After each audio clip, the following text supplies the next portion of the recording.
Peace and love, Morris. Wait for my Moore to get up in here.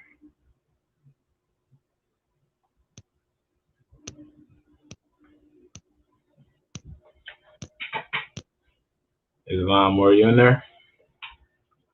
Well, if not, I'll introduce this Peace and love, Morris Casio, Effie Raj Al, and waiting for my more Menelik to get in here, and we're gonna go into the Morris uh Facasio. So clarification of Morris principles. A lot of stuff going down, clean and unclean, and we will be explaining that soon to come. There go to more. Islam more. Islam, or you can hear me?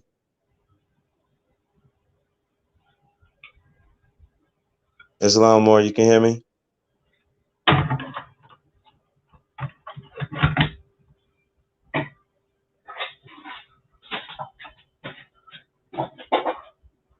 Islam, or you can hear me? Islam. Islam, or you can hear me? Yeah, you hear me? Yeah, I can hear you. That sound good?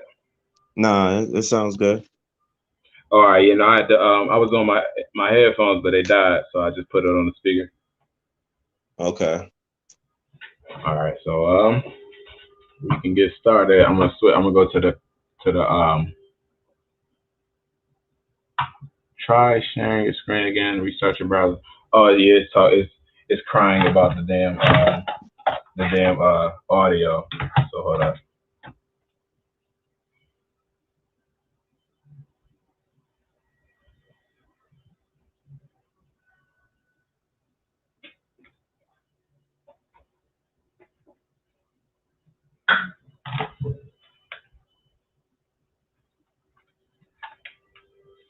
Islam. Islam. Oh, all right, more. Hold on, let me go over to this page.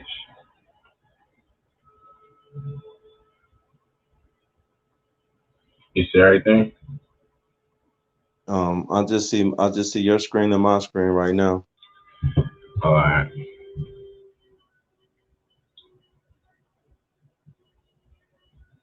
Okay, now I see it. Now I see the screen. Okay, now I see the Prophet warned Muslims to be read every meeting. Go with him. Start there so we can start this thing off. Okay, Mo. You ready? Yeah. All right, Islam. Islam, or we're gonna start off this meeting. I'm Menelik Rahim Brown L. And today we're gonna start this meeting off with the divine warning by the Prophet to be read in every meeting. Um, Prophet warns all Muslims to be read in every meeting. Hereby inform all members that they must end all radical speeches while at work, in their homes, or on the streets. We are for peace and not destruction. Stop flashing your cards at Europeans. It causes confusion. Remember, your card is for your salvation. Failure to obey these orders will be of severe consequence. We are for love, truth, peace, freedom, and justice. And when these principles are violated, justice must then take its course. Any member or group of members who hold malice feelings toward the temple of the prophet of the prophet, or violate the divine covenant of the Moorish movement will receive their reward from Allah for their unjust deeds. All true Moors will and must obey the law as laid down to them by their prophet. If they lose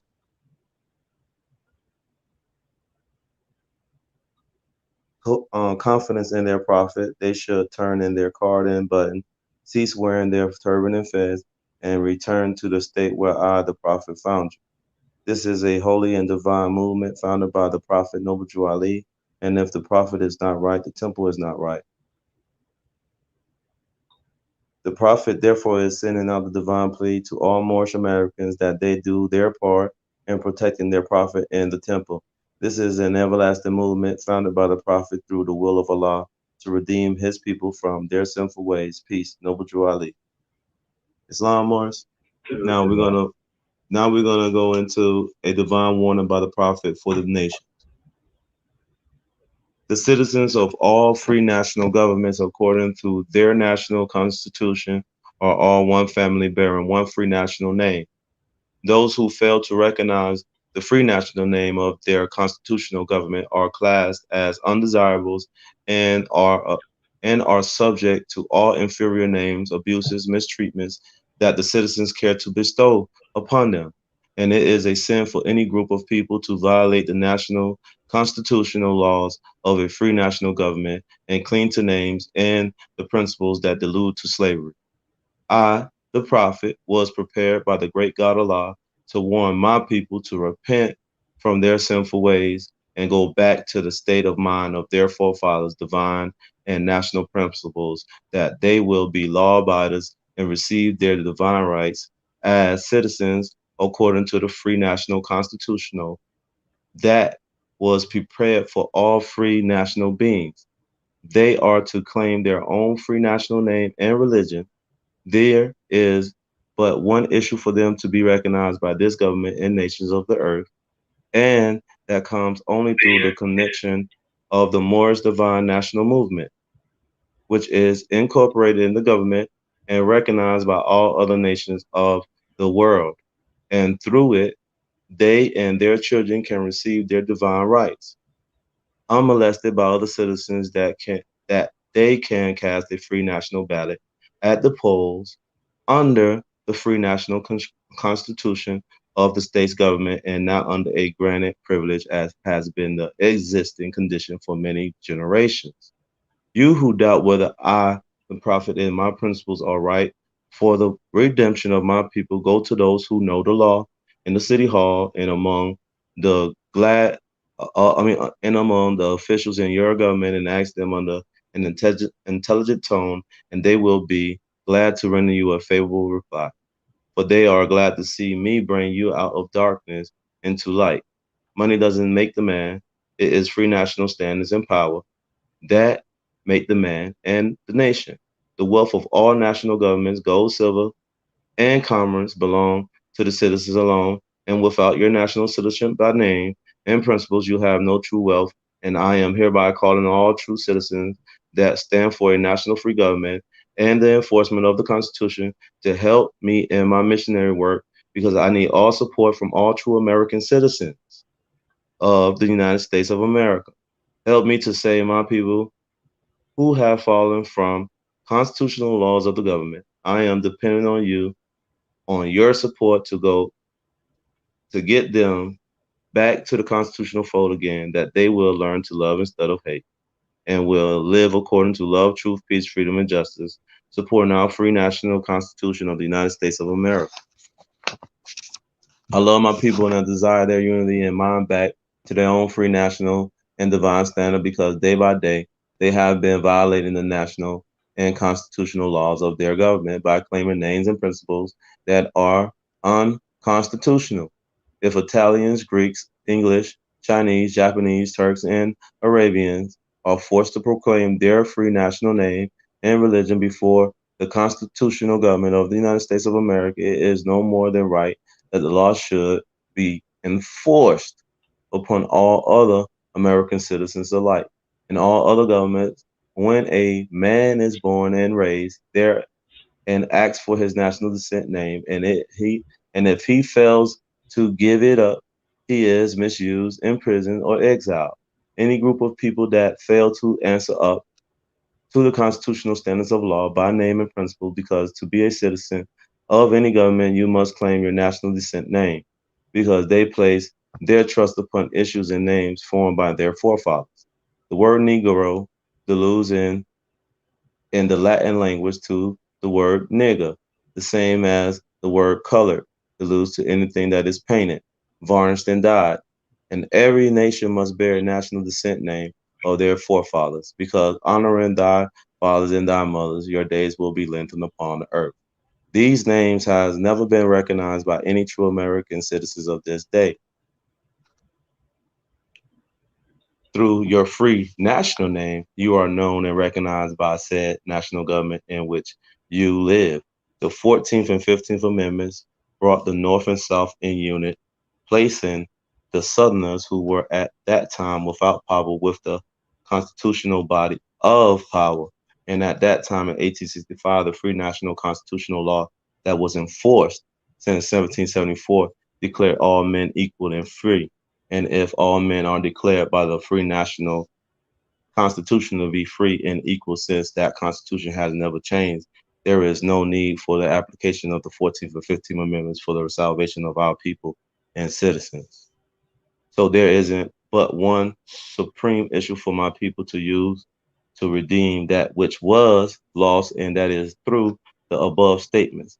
Then the lion and the lamb can lay down together in yonder hills, and neither will be harmed, because love, truth, peace, freedom, and justice will be reigning in this land. In those days, the United States will be one of the greatest civilized and prosperous governments of the world. But if the above principles are not carried out by the citizens and my people and this government, the worst is yet to come, because the great God of the universe is not pleased with the works that are being performed in North America by my people, and this great sin must be removed from the land to save it from the enormous earthquakes, disasters, etc.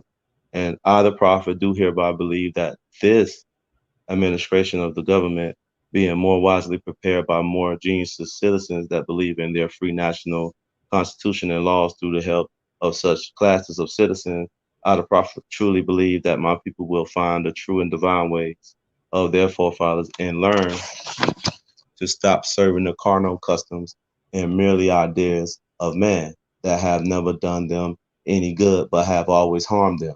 So I, the prophet, am hereby calling aloud with a divine plea to all true American citizens to help me remove this great sin which has been committed and is being practiced by my people in the United States of America, because they know it is not the true and divine way, without understanding that they had fallen from the true light into utter darkness of sin, and there is not a nation on earth today that will recognize them socially, religiously, politically, or economically, etc., in their present condition of their endeavors, in which they themselves try to force upon a civilized world. They will not refrain from their sinful ways of action, and their deeds have brought Jim Crowism, segregation, and everything that brings harm to human beings on earth. And they fought the Southerners for all these great misusers. But I have traveled in the South and have examined conditions there, and it is the works of my people continuously practicing the things which brings dishonor, disgrace, and disrespect to any nation that lives the life. And I am hereby calling on all true American citizens for more support and finance to help me in my great missionary work to bring my people out of darkness into marvelous light. From the prophet Noble Drew Ali. Islam. Islam, Mars. So the funniest part is if you go to if you open a Bible and go to Isaiah 11:6 and you revert what you just read, the prophet says the lion will lay down with the lamb, right? Mm-hmm.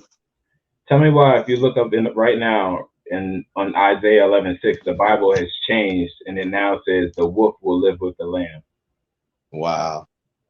That don't even make sense, but Sense. okay, okay. Yeah. So Mandela effect can change the Bible, but not the prophet's word. You know, I just wanted to Yeah. throw that in there.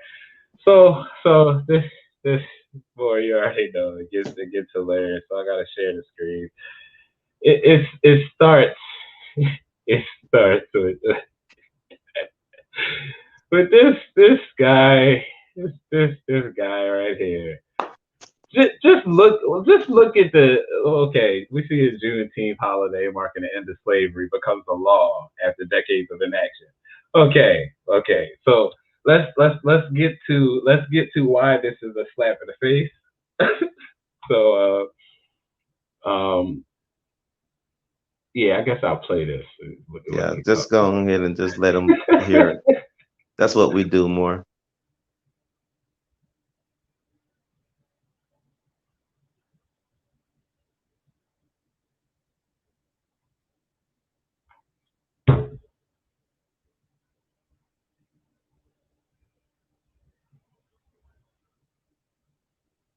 I don't think they can hear it. They can't hear it. Nah.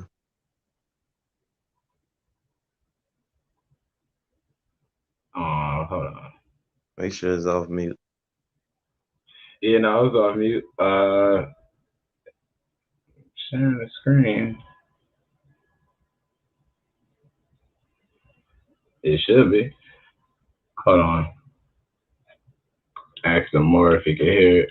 More Islam, more. Can you hear that, John? Press one if you can hear it. Can't power time. If you can hear the audio. Hold on, let me play it again. Okay.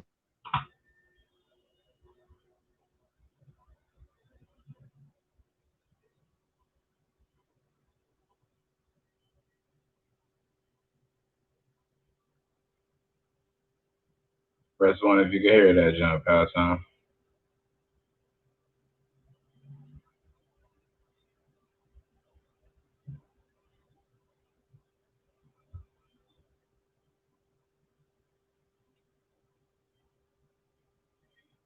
So more, you can't hear it. Nah. It's like I can't hear it. How does that work? I can hear it. That's weird. All right. Well, anyway, they signed into law this whole enaction of Juneteenth. Why is this a slap in the face? Because and this is Biden calls the U.S. to eradicate systematic racism in Juneteenth proclamation. Mm-hmm. So so why is this a slap in the face? Because if you go to the Emancipation Proclamation and look at the date of it, it shows you that was enacted in 1863. Mm-hmm. So Juneteenth didn't take place until 1866. So it took the lawmakers, so-called lawmakers, here, go right here, June 19th, 1866. It Mm-hmm. took them 3 years it, to tell these people that they were free, or it took the free 3 years to realize they were free. Mm-hmm. How? What is that? Like, what is that? So, no, we're not going to look at a made-up holiday called Juneteenth as a law. That doesn't even make sense. Right. You can't because when you try to take acts that created provisions for what you would call the black people or whatever, that's just automatic subjugation right there. Like Mm-hmm. there needs to be no laws for black people, but for the black people to proclaim their nationality. Right. And make it a must. How come in Juneteenth they didn't make it a law for the black people to proclaim a nationality? Mm-hmm. I mean, this is simple. I mean, if there wasn't some subjugation, then it would be simple and plain. Right. The fact that you can't see, you know, anything going on, it just shows exactly how these people are playing, trying to keep black as a reality and suppress people from knowing any law. So it's funny if you look at the date of these freedoms of slavery and these enactments. It's around the same date as the sixth edition of John Bouvier's Law Dictionary, Right. and we're going to be referring back to this, uh, back and forth to this to check some things out. Let me see if they got this one in here. I know they got it in Black's Law, but this is going to understand the types of rents we pay. They have a Right. certain name to them, and if you've paid these types of rents, then you're under this subjugation. Hold on.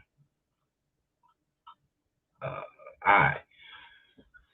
So we understand black as a label they apply to persons to Subjugate denationalize them. and subjugate them. Yep. Nope, it's not in here. So I'll look it up on Black's Law Dictionary.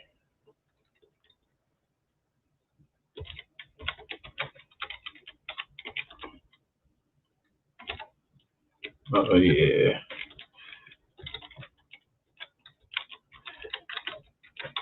So black rents. What is a black rent? They don't have black rents in this, but more you got fourth edition Blackfall Yeah, Dictionary. yeah. If you got that, John, look up black rents. Black rocks. Okay.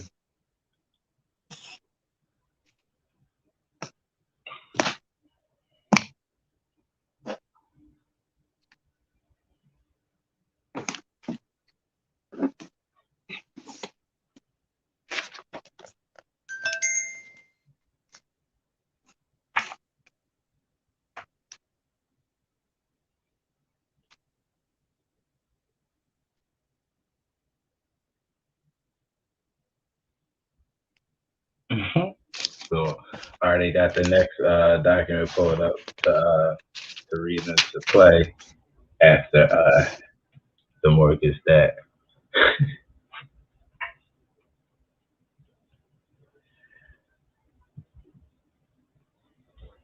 You said black runts, right? Yeah. I see black rents. I see black rod, gentleman, usher, and then black book of Yeah, black rents. black rents. Yeah. Okay. It says in Old English law, rents reserved in work, grain, provisions, or bassier money than silver, in contradiction to those which were reserved in white money or silver, which were termed white rents, credits, alibi, or blanch forms, totems, wishaw, see blackmail. Okay, more. And So then we're hold up, I'm gonna read blackmail. Hold on yeah, for a minute. yeah. Just get it because it's about to get crazy. Okay. Blackmail, in one of its original meanings, this term denotes a tribute paid by English dwellers among the Scottish border to influential chiefs of Scotland as a condition of securing immunity from raids or marauders and border thieves. Also, rents payable in cattle, grain, work, and the like. Such rents were called blackmail, redis, niggardry, niggardry, in distinction from white rents. Blanche farmer, I mean, it says blanche farmers, right, which were rents paid in silver. See black rents. And then it says the extortion of money by threats or overtones. That's what is the next of the blackmail. That's the second definition, but that's what we was looking for. And it was saying what? It was saying the extortion of money by threats or um, overtures towards criminal prosecution or the destruction of a man's reputation or social standing. So we understand now that when you go back to black rents, it says um, if you're paying your rent by work, then they say Hmm. one of the ways of paying work, grain Yeah, or work, right, grain. It says, hold up. It says payable in cattle, grain, work, and the like. some more. Name me one individual, one natural person today that doesn't pay their rent by working. Everybody does. Is there any sports players, any famous people, like any so-called rich people that don't have to work to pay N- their rent? no. They are paying black rents then more. Yeah. Everybody is. Anything in baser form, any baser form of money than silver. So if you're not Right. paying for your rents in silver, then you're paying for your rents in black rents Yeah. by because you're working to pay for your rent, right? Mm. And Yep. then it said C blackmail. So then Mm-hmm. read that second part of blackmail because this is what's happening to you by paying your black rent. Okay. Blackmail. Second. It says also. Um. It says the extortion of money by threats or overtures towards criminal prosecution or the destruction of a man's reputation or social standing. More, can you look up the definition of extortion? Yeah. Because they saying they extorting money. It says Yeah. see black rents. I'm just trying to, I mean, see black mail. I'm just trying to show people something. If you're working to pay your rent, you're being extorted by the Yeah. definition of the damn words. It's not your fault though. We're gonna show you why.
See what this extortion is talking about. Yeah. I'm about Because to grab me in a minute. these people have a lot of explaining to do.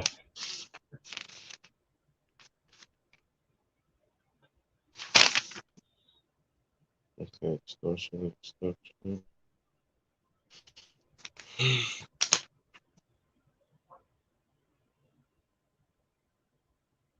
Stipulation.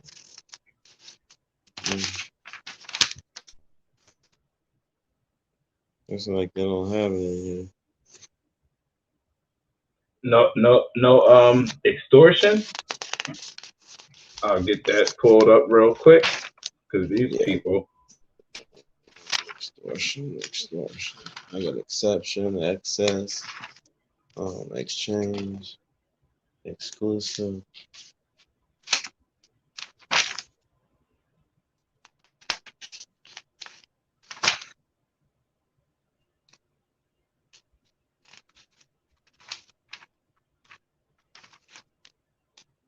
Because we know what it means, Execution.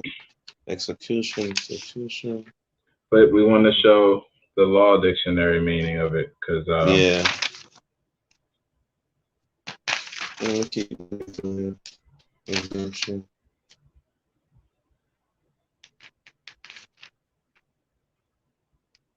Exercise. Exerior. Exvestigator. Exerior. so I got extortion, Black's Law Dictionary, law to illegally force someone to give money by threatening them, extort money from out of someone. Mm-hmm. So this whole threat of duress and coercion thing, Yeah. it plays into that, Yeah. you know. So when we go back into this whole understanding that when you're paying rent by working, that's black rents. Mm-hmm. You need to find out, is there a way in 2021 to secure your rents in silver? Is there a way? Because if there is, you should look into that so you're not being blackmailed anymore. Right. Okay, yeah, because I haven't found it now. It says the unlawful obtaining of money from Mm-hmm. another people versus Parkinson 181 Miss 603 61 NYS second 331 334. And then I get right here it says extinguishment of rent.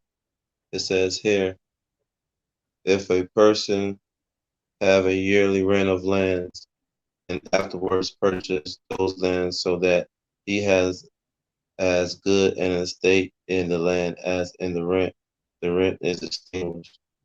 Terms delay, Read levy, that again copyright. more. Read that real It's, quick again.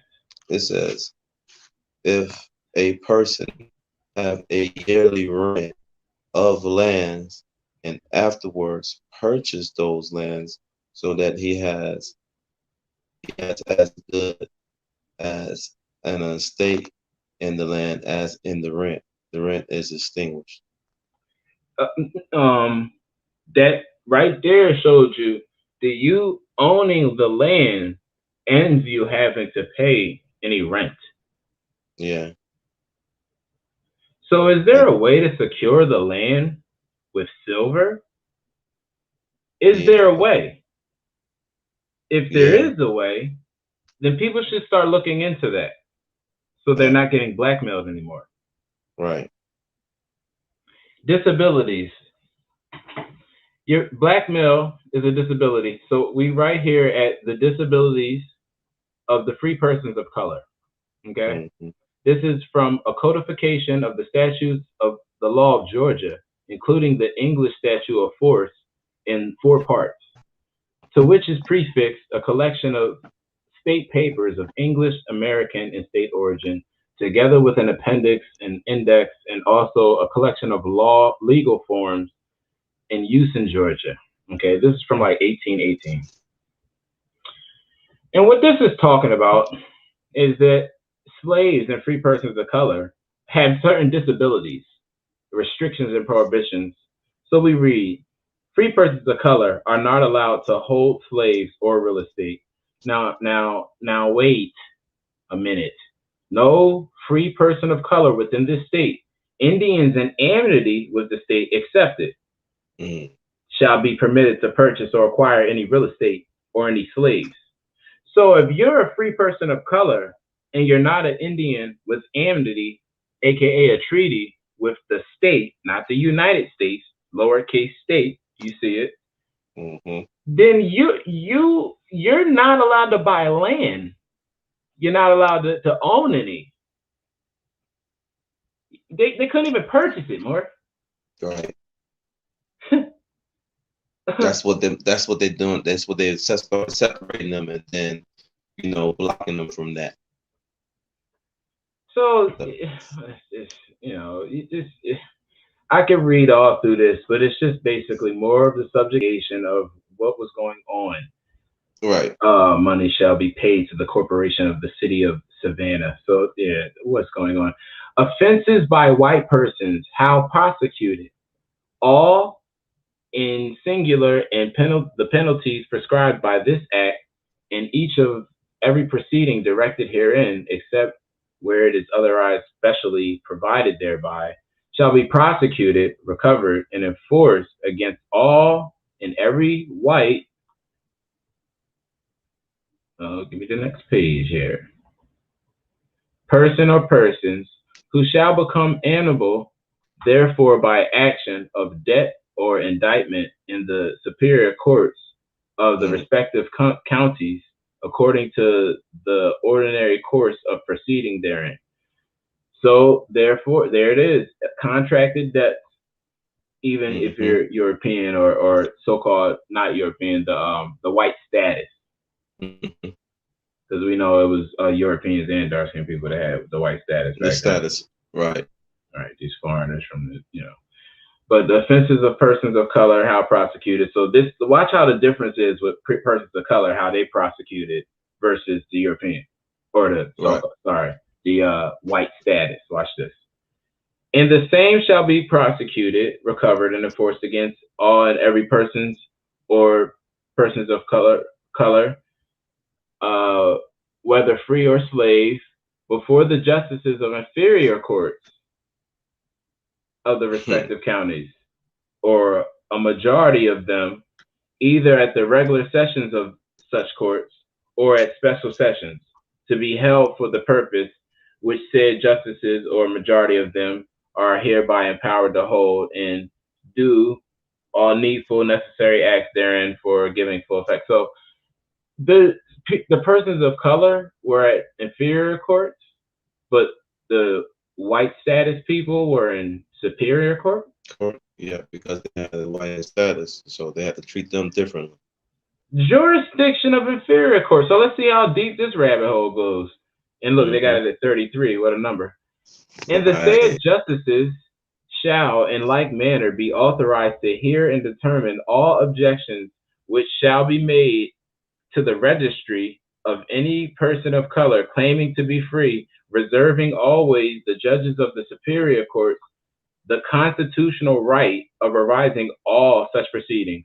Wow. So there was no constitutional right in these inferior courts. so really they was railroading them. For which purpose the said justices shall be required to make special record of their several actings and doings in the premises, and of all evidence or testimony given therein, or transmitted to the same when required to the said judges. So now your fate is based upon a judge's will, not the damn Constitution, which doesn't change. Right. So much for inferior courts. So let's skip to the point of all this, because we see it get pretty crazy, and then it gets worse when you read the certain things. Conveyances of free persons of color declared void. So therefore, that whole your rights to travel knocked out of the box right there.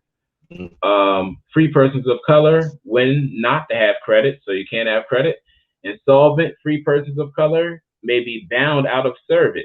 So there goes your so-called servitude, because you don't have any fiat. Right. Persons of color not allowed to keep firearms. Now see. Well, there you go. That none of this changed is what I'm trying to show you. You're paying black rents, guys. You can't keep a firearm. It shall not be lawful for any free person of color in this state to own, use, or carry firearms of any description, whatever. You can a pea shooter. Not even a pocket knife. No more. You can't have a pocket knife. Oh, so that's what the prophet meant. You can't have a pocket knife without a free national principles. You need to have your stuff together. You can carry all types of firearm, but see, they say firearm. That's like when you're attempting to actually let it off. We got arms. Yeah. That's to protect our families, and that's all right. It shall not be lawful for any free person of color in the state to own, use, or carry firearms in any description, whatever. So punishment of the person. So yeah, special punishments for y'all if you didn't want to have your rights together with having arms. Right. What's this? He or she, they shall be found within the limits of the state after expatriation of 20 days from the time of his or her discharge. They shall of such previous prosecution, and provided moreover is this the bottom? Oh no, okay. Amenable by according to this the bottom. Trying to see if okay, no, this is the page from before. Oh yeah, I was wondering why did it read like that? 31.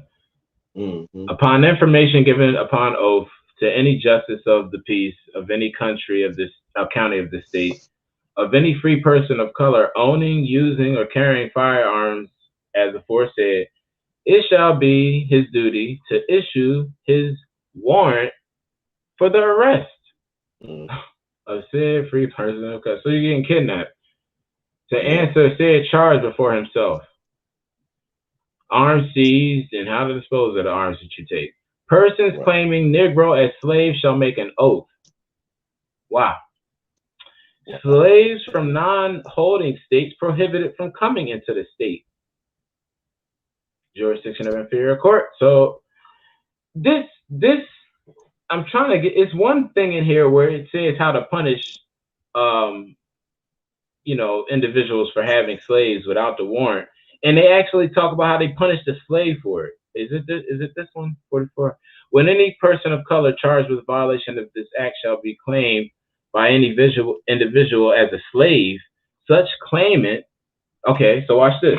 When any person of color charged with a violation of this act shall be claimed by any individual as a slave, such claimant or his or her agent shall dispose on oath that such person of color is in law the slave of such claimant and not nominally held as such, or in violation or evasion of the fourth section of this act of 1818 or other laws of this state and in default of such oath. Such person of color shall be deemed and adjudged liable to the pains and penalties described in the second. So look, if you had a so-called person of color and you claimed that they was your slave, but you didn't have the oath, the slave got in trouble for it. Right. Because they was trying to run away or whatever. This is crazy. Hmm. Persons claiming Negro as slaves shall make oath. Now let's read it again, because like this, it got kind of weird. Like when any person of color charged with a violation of this act shall be claimed by any individual as a slave, such claimant or his agent shall depose of an oath. Right? Right. Such person of color is in law the slave of the claimant. That's what the oath got to say, and not nominally held as such, or in violation or evasion of the fourth section of the Act of 1880, 1880, 1818, Hmm. or other laws of the state. In default of such oath, so if that person claiming that you were their servant didn't have an oath, such person of color shall be deemed and adjudged liable to the pains and penalties described in the second section of this act. Right. Wow. So let's go to the bottom, and it says right here, exceptions in favor of Aborigines, Moors, and Hindus. The provisions, prohibitions, and penalties of this act shall not extend to any American Indian, Free Moor, or Lascar, but the burden of Hmm. proof in all cases of arrest of any person of color shall be on such person of color to show him or herself exempt from the operations of this act. Mm. So it's on So you to now show. you got So to that show you you got right to there that there you got to prove your case. You see what I'm saying? There's already known that who you are, but at the same time, since everybody ain't got their nationality, they ain't got their shit together, you got to make sure that you got your case already proven. You understand who you are. So if they roll up on you, got to have your paperwork. Really. and and this also shows you that the free Moors, the American Indians, Lascars, the Hindus, the Aborigines look just Hmm. like the free persons of color, the Negroes, the blacks, the so-called slaves, the Hmm. so-called Africans. They all looked alike.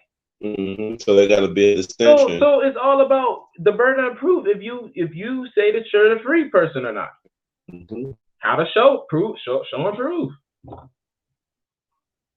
Yep. And There's that's how one they more act. part in here that I think deals Because with because that goes with them stripping your nationality away.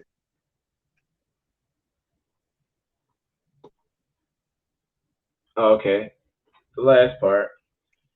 So everything again, they was talking about shipwrecks and how they was going to start, how they were going to start commandeering Negroes on ships and quarantining them. That was a little weird, and but in the last part, it says not to extend to any free American Indians, free Moors, or Lascars.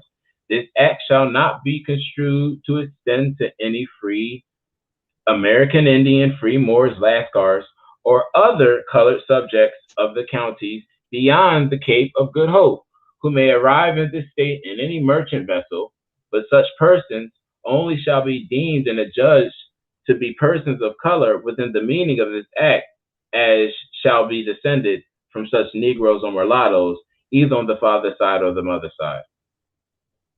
Mhm. So if they came in and somebody didn't have their stuff right on either the mother side or the father side, then they had to go, they had to go under the so-called subjugation. Yeah. Mm-hmm. Fact check. That's a Ooh, all of fact. that. And what do we have here more? Some more evidence. More evidence. The Sagamore of Wabash, more.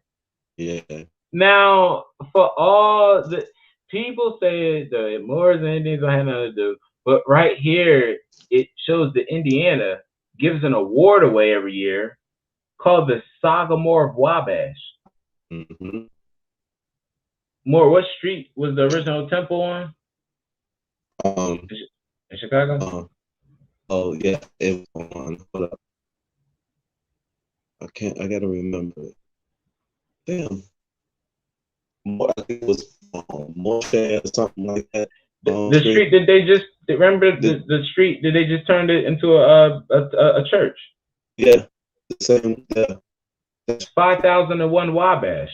Yeah. Wabash. So They this made it. this They made it award. Wabash because they have to keep a memory there because that's to their records. And Let's people, look at this. people they don't know, so they could put basically anything up. Yeah, because I remember telling me about Wabash. Boy, what is this? What are we? Oh, what are we looking at? Like, I don't know what to click on because it's so There's so many. It's so many of it. There's so many of it. Oh, you say I couldn't hear nothing, so we ain't gonna watch it. But they were giving this Moabite for like graduating high school. They got her the one she graduated early or something. They also gave one of these to Muhammad Ali when he came through. Right. What do you call it? Indiana. So let's get a look at this. Goodness, man, what are we? The sun. Look at the Moor on the front. Why is he? Look at. Mm-hmm. Like, the Moorish head right here. Okay. Then have the council of what? The council Sagamores of the Wabash. I said it says the council Sagamores, right? Oh, this one more you breaking up. You can't hear me still?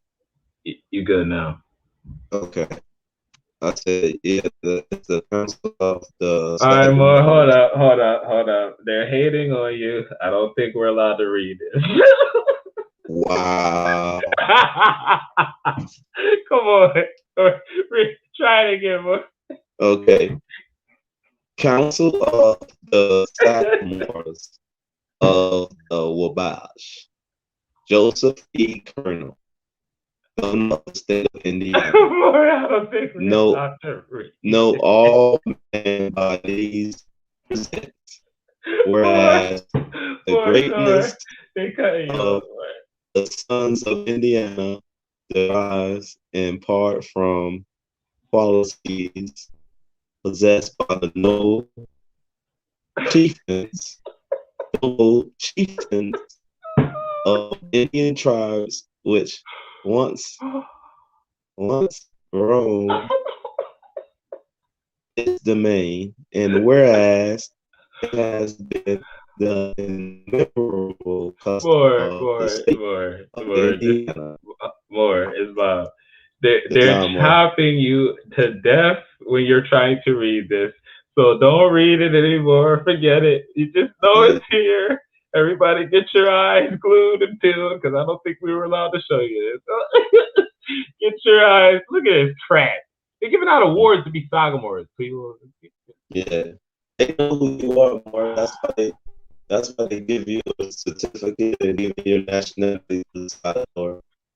You know, They especially when you working for. they are chopping you to death. Like they don't Oh, want to. You're not allowed to talk. I know more. They like to hate on me. I don't know why.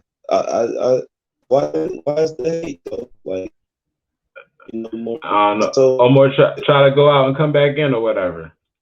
oh, okay. Let me see. Let me do that.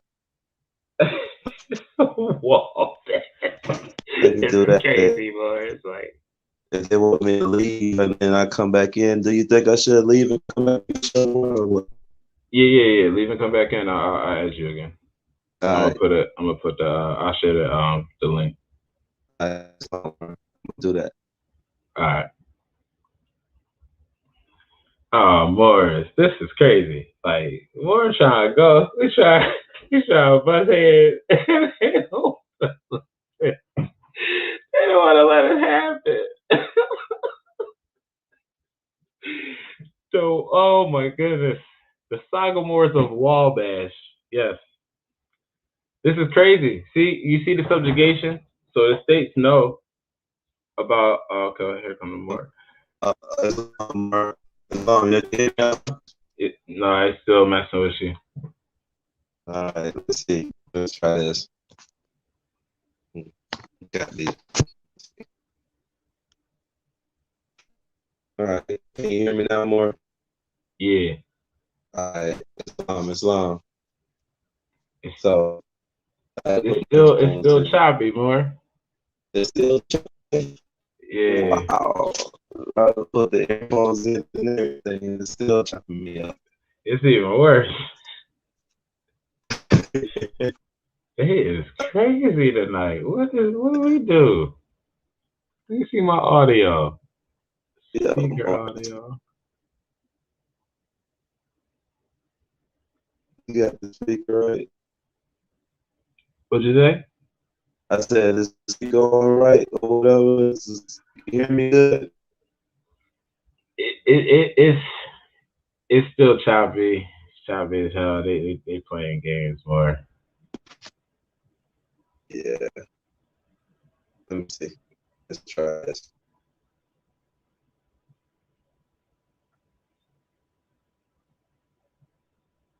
Islam. Islam, can you hear me now? It's a little choppy. Oh, she said you clear. All right. Okay. You can't do this, Anna. What y'all know about that?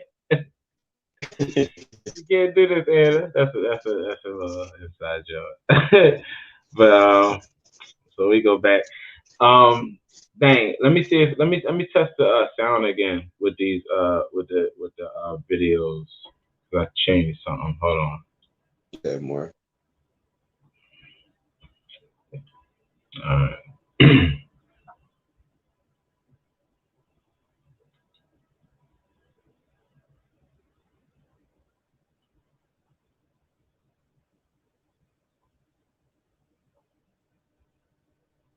You hear that more? I still don't hear anything. You don't hear nothing?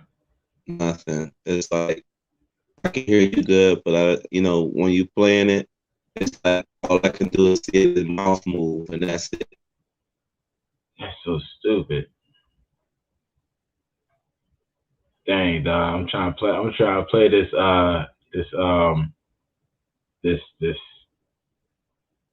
Hold on. I'm trying to play this John, dog. It's like crazy. I'm trying to see what I got be on. Like what sound John I got to be on to make it work. Right. Output real tech is on. Islam, okay. Is live. Yes, I can hear you more. Oh, that Can you don't hear work. me? Is live. Islam, can you hear me? Is live. Islam, I can hear you. You hear me? Yeah, I can hear you. Try it on this one. If it don't work on this one, you hear it? Press play. You didn't hear it? Nah. Dang. So Yeah, I don't know what's wrong with the sound, but yeah. So hold on. Yeah, I don't know what's wrong with the sound, but I don't know. I just feel around, so I guess I'll explain them. So this right here is the handbook for parliamentarians, nationality and statelessness. Hmm. So why is there a handbook about nationality and statelessness that the parliamentarians have their hands on? This is UN.org.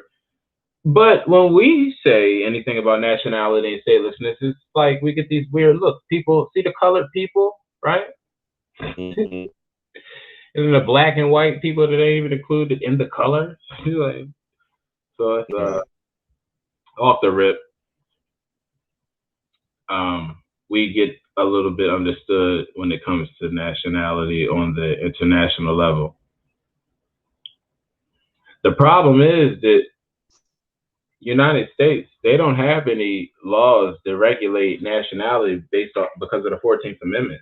In the Right. 14th Amendment, they can't disparage the immunities and privileges of their citizens. So they can't Right. tell you about the stateless in a nationality and a difference. They got to include everything in citizenship. Right. That's 14th Amendment.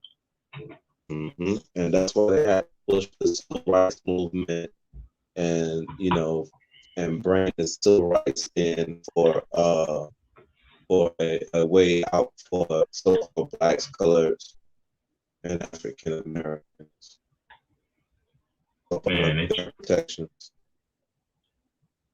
they trying to buy their defeat. That's nuts. For no reason, like just because we killing it. No, like, we didn't even. I didn't even go. We didn't even get in yet. Like it's Right. crazy. Everyone Right. has the right to a nationality, right? No one Hmm. shall be arbitrarily deprived of his nationality or her nationality, nor denied the right to change his or her nationality. With those succinct statements, Article 15 of the 1548 Universal Declaration of Human Rights confers upon every individual everywhere in the world the right to have legal connection with a state. Citizenship or nationality, the two terms are used interchangeably in this handbook, just as they usually are in international law. Not only provides people with a sense of identity, it entitles individuals to the protection of a state and to many civil and political rights. Indeed, citizenship has been described as the right to have rights. So now, don't get it confused with uh, 14th Amendment subjugations. We did this like last week, but we just do a quick run through the definition of citizen. That really messes a lot of people up because once you don't know the definition of citizen, it's kind of like nationality. It gets convoluted. So Right. let's look at the definition of citizen based on Black's Law Dictionary. Citizen right here.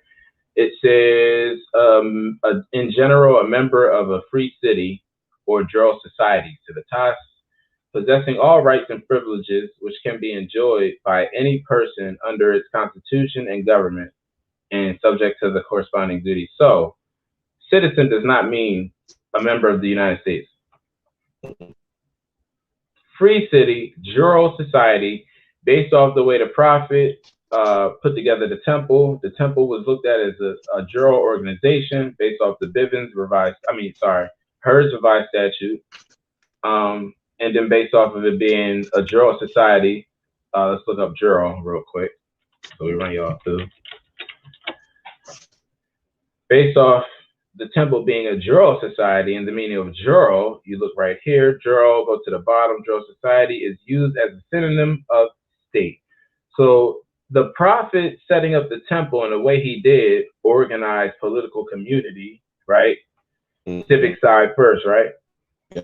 Is showing that it was a state in law. By And law. in legal definition, the temples and the way the prophet set them up were states. Hmm. So that should get you to understand a little bit more when we're talking about citizenship and and nationality being interchangeable and being having uh, protection by a state, your state would be the Moorish Science Temple. Temple.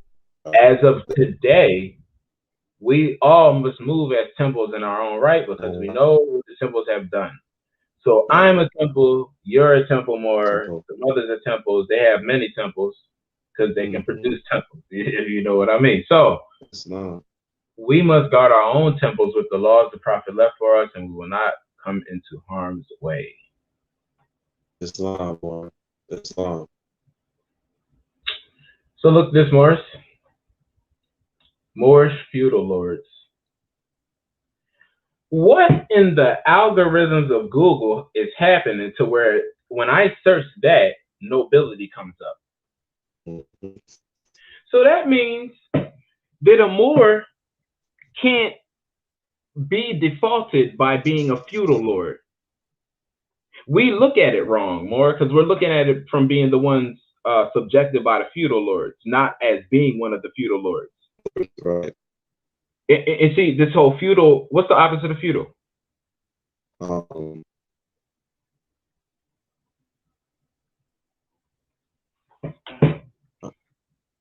The opposite of feudal. Oh man, look it up in the dictionary, Mark. You got a Black's Law? Yeah. I ain't just gonna just blur it away. Look up feudal.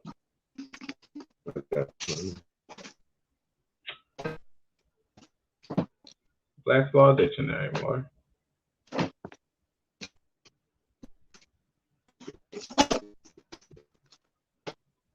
Ah, there's a studier in the chat. So more okay, it says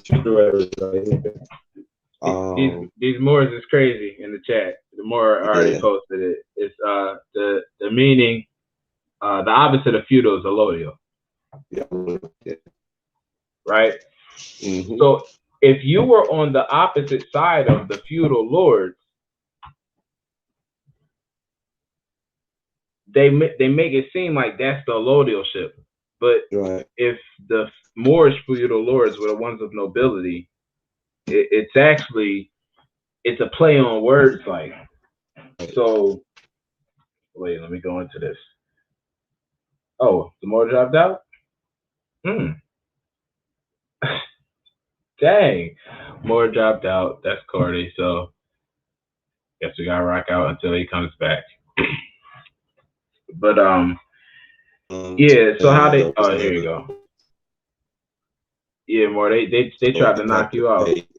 Whatever they had, whatever can pay. And far as Islam, we just had rent at first, through rents. Islam. Yeah, it's chopping. Like they knocked you out, and then they like try to bring you back in, but it's like it was choppy. Yeah, they always do that. But as far as like, the feudal win is when you're not in your proper persons, right? And you're on the opposite of allodial, so you're feudal.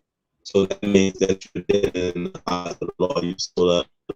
That means you're rent, you're a tenant, you're a mortgage payer in today's time. More you real choppy. They said this. What is the problem with us talking this? We didn't even do anything yet.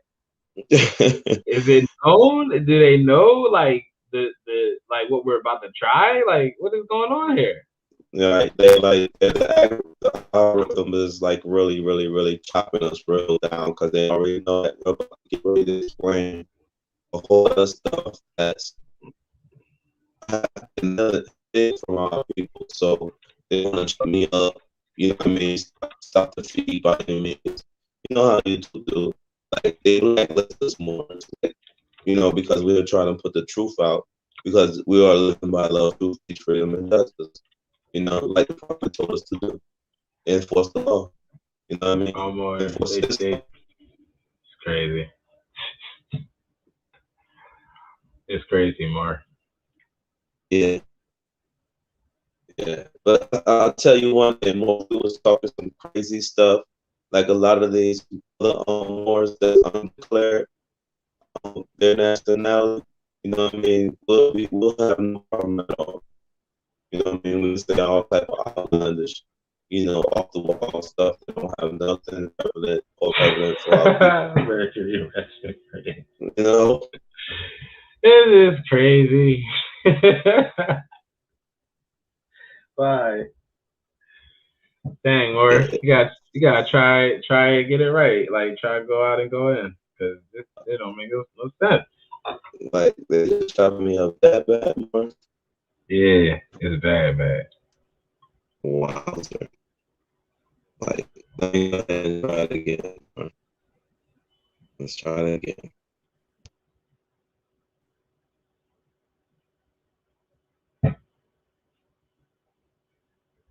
Yeah, cause man, oh man, hey, really trying to ruin this. If you look at my little screen guy right here, it's a fun story with this. Um, this is the what was he? The king of what's the either the tobacco king or uh the Dutch master or something like that. It was like so. This was the guy who dealt with like the tobacco and all that. But when the Dutch came over here and they met him, they realized how to become Dutch masters. Anyway, he used to be in control of people to yeah, you got the Montezuma where yeah. If you I don't think this is my well, it might be, but um if you look if you remember the movie Black Panther and Killmonger had that mask on. This guy, he was responsible for penalizing giving penalties to anybody who disrupted. So he would catch like people who would do like try to rape or do anything heinous like that, and he was castrating the people. They would have to wear that mask that Killmonger had on in Black Black Panther movie. I'm back. Can you hear me now? Oh my gosh, they are really just it's something else. It's something else today. Like I don't get it. Oh yeah, they really on some stuff. Wow. Hold on, Yeah, let me see. yeah, Let me see something. Hold on. Can you hear me now more? yeah. I hear you, but it's Chave. Is that better or not? There you go.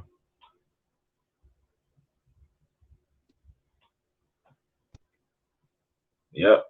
Any of that rape, niggas was getting. Oh, sorry, Dirty Moors was getting castrated, and then they had to wear the Killmonger mask. So that's so you already know you front line in the wars now. Because since you want to rape, you want to rape, all right, you get castrated now. You front line in the wars, homie. Right. And with a mask, so you don't disgrace your damn family's honor. Cool. You good now? We good? You can hear Let's me? rock. Yeah, let's rock out.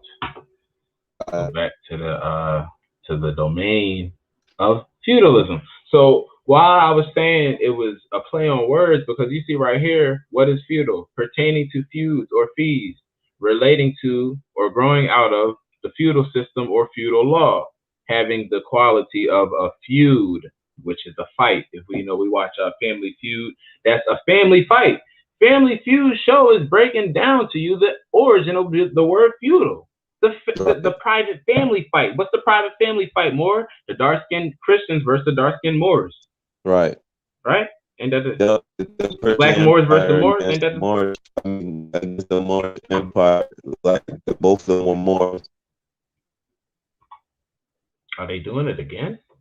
And just like the infighting so-called Republicans and Democrats right now.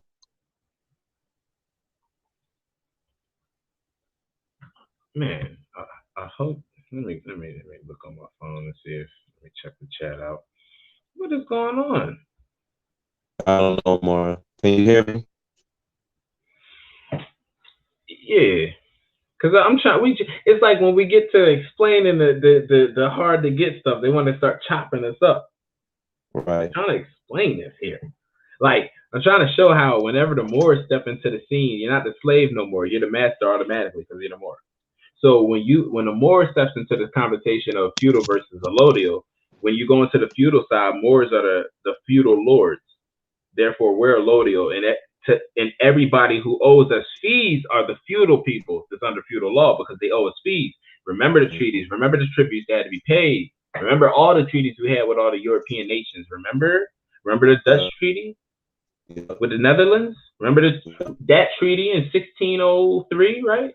Before the Dutch came over and did the treaty with the Iroquois, right? We Yep. prescribed. We prescribed that. We laid down Mm-hmm. all the laws. We laid down all the constitutions, and mostly everything that was afforded to them, which they supposed to have been the custodians to keep and keep us in good standards. You feel in good standards, but they More have. they're chopping it down. Like it's just I don't know what the heck. It's like they're chopping it. Yeah. There's no imparting the understanding because it's Chop City for no reason. Right. Well, we're gonna have to just, people have to bear with us for how they're chopping their feet up so bad. We're just gonna have to try to move on and, talk only in codes, like certain things that we'll say and certain things that we're gonna have to not say. It's that bad. It's man, this is crazy. It's insane. It's like hard. Like can't impart nothing, but you know, it's just insane. Like let us be talking about anything not scholarly of the go along get along subjugation. Oh, bro, they have full playback. We be crispy clear like glasses of water. Hmm. Yep. And that's a sad thing because, now people should Oh yeah, I'm going to deal with that. automatically think now, okay, okay, look what's going on with the feed. Now, they don't want certain more to speak on certain issues,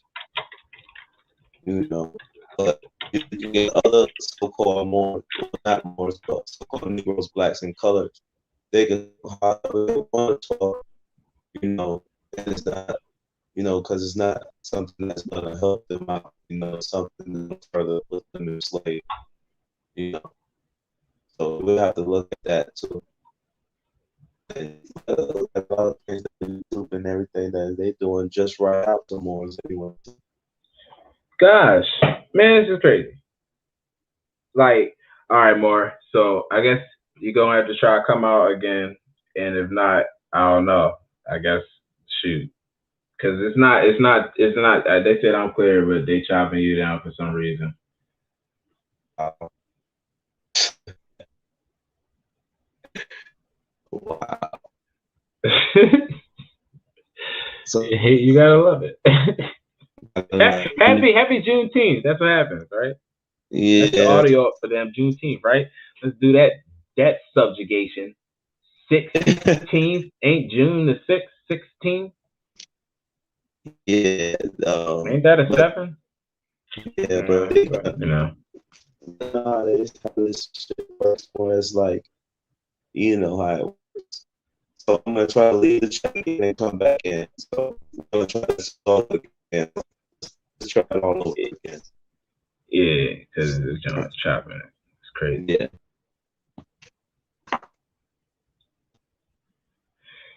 Yeah, people, this is it's weird because I got stuff to go I can go into um because these people they always got some agenda, and it seems like when we're making the most sense of it, they want to put the agenda on at its highest volume, which is crazy to me. Uh, how do you like the CDC announcing the end of the hygiene theater? Yo, like it's crazy. A hygiene theater, yo. Like so, everything's a theater now. Is this the year where they tell you everything was a theater, right? The circus year where they let everybody know, and you already know they're going to start trying to bash the prophet with the whole subjugation of uh, what's Jacob S. Dorman's book. That's what all these black people, all these so Indians. I love the Indians, but it's certain Indians that what's their names? Wild Indians, tribe, biz, whatever. It's like they doing good things for their community and stuff, but then they're so angry at dirty Moors that they're putting it on all Moors. It just gets crazy. So, if we're gonna base something into somebody like Jacob S. Dorman, let's try this more one more time. Jacob S. Dorman, Islam,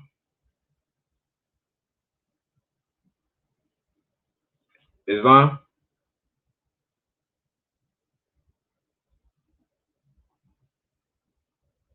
Islam. How does now it's like like there now it does he doesn't exist. Like okay, this is crazy. Islam. It's like they're trying to chop you again. Camp Palton. I'm about to tear that up. What? Dang, that's crazy. It's still choppy. It's choppy as hell.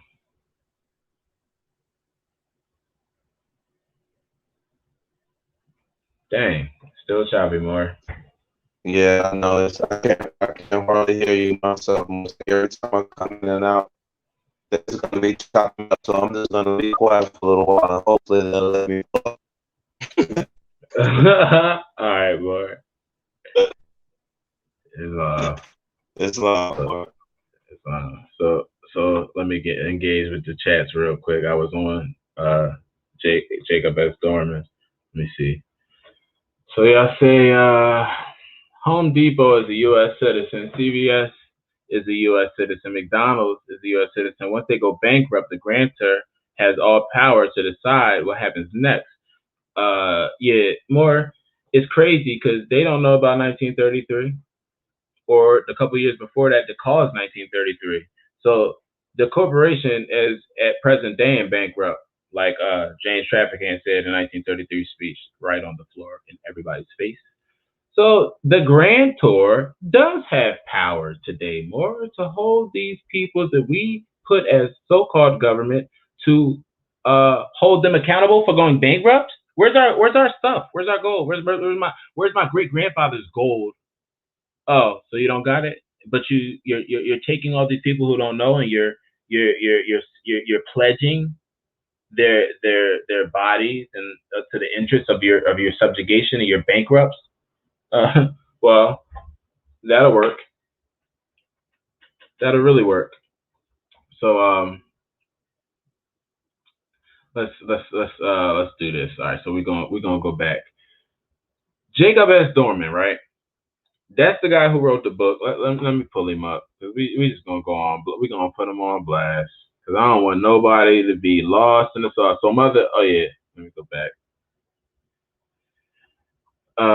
Still trying to the whole film used about no. Oh wait, that's later. Want to get all the readings and sorry. Um, Henry Louis Gates has a short film on YouTube. He used Noble Drew Ali as the thumbnail on the video. Goodness gracious. The whole film was about the NOI. He didn't say one thing about Noble Drew Ali. Oh, more, no. So that's what it is. You know, the more really, I don't know if people can hear me. They don't even want to. They don't want to give you a chance. Like they don't even want to give you a chance to try. So like these people, it's crazy because you can see it's obvious that whoever was funding the NOI and the RIP, we know the culprits, we know the people behind the door. They they have people today that are trying to subjugate us Moors with stories about the Moors being from the circus, the Moors being basically this whole Jacob S. Dorman story. Everybody's pushing in a certain ways, right? So it's funny because Jacob S. Dorman, let's look up a picture of this dude and our mother when somebody said something about America.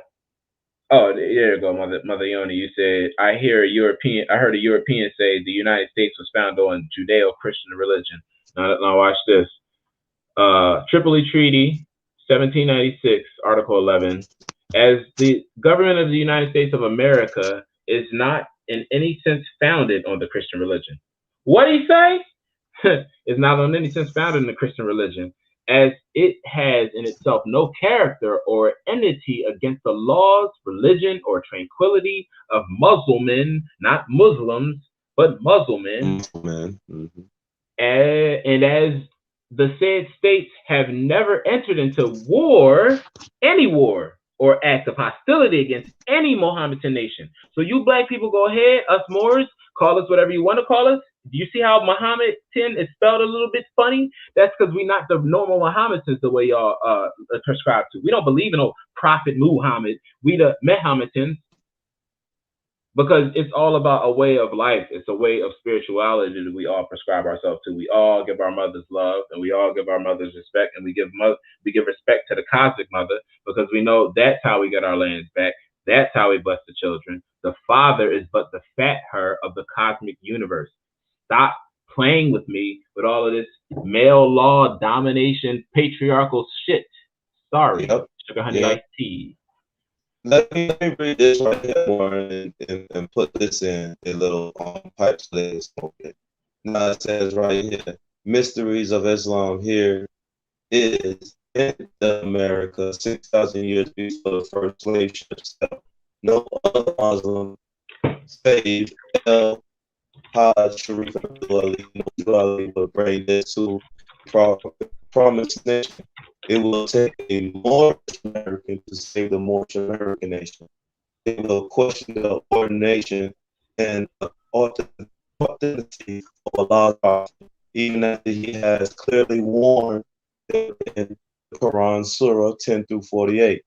They say, when will this promise come to pass? If you speak the truth from 1394 through 2002, Muslims have been using the Holy Quran of Mecca to justify selling Africa to slavery for many decades before the advent of Prophet Muhammad. Arabs were enslaving their ripened skinned African brothers just because they are Arabs. Everything conforms to its own nature. The history bears witness that Arabs have an infinite mindset to enslave Africans. In this respect, the holy teachings of Islam, the African religion of Muhammad's choice, have not elevated the thoughts of everyone away from the barbaric institutions of human slavery. How can one only make select 5 times a day while enslaving their African mothers and fathers between prayer? The ancient order of Islam is a curriculum which unites matter to divinity and returns all men to their original God state. Islam was created to perfect until when used in its purest form can only make gods of men. No way is Islam designed to make God men into slaves. The latter is solely the works of the mortal men presenting themselves through their holy smoke of piety. There have been Muslims here in the United States since the early colonization of the continental colonies. Meanwhile, Muslims were in full support and often the supplies of the dehumanizing institutions of chattel slavery. of the various West African nations, e.g., the removal of their nationalities, contributions to all the world's civilizations, and their religious creed. During all those genocide centuries of support English, European rule behind was still the ordaining seal of the prophets. However, even this most pious messenger and servant of Allah, This was is not the crazy. father of Son any of a nation, bitch. nor was he Allah. Yo. What happened, Mark? It is a lot more. They chopping you up anyway, but this right here, more. Oh, oh.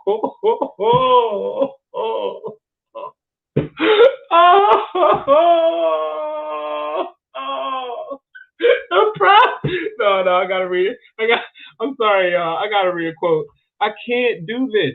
Cow time. You can't do that type of stuff to me. Are y'all seeing what I'm saying? I gotta read Yeah, I'm quotes. I'm looking at sorry. it. I gotta read. I'm gonna shoot a button. Damn. What is the levels? The levels they'll go to. The levels. Yeah, No, we gotta read a quote. Oh yeah, shit. Sorry, sugar honey iced tea. I'm trying. But yeah. wow. And We're on the front line. Don't question me about my makes you cursing. it makes you do that more. Like either these people makes you curse and just want to just Jesus wow. Christ. What is that? Wait a minute. Let me go back. What the hell did I just see? You Huh? seen Okay.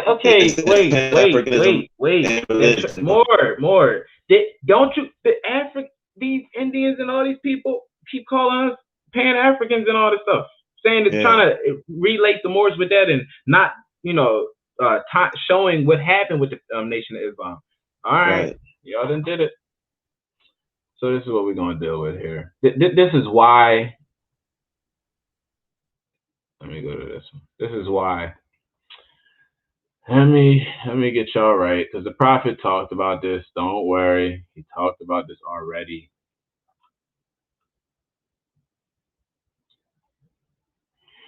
The Holy Prophet said, "They will take this movement down so low it will disappear from the face of the earth.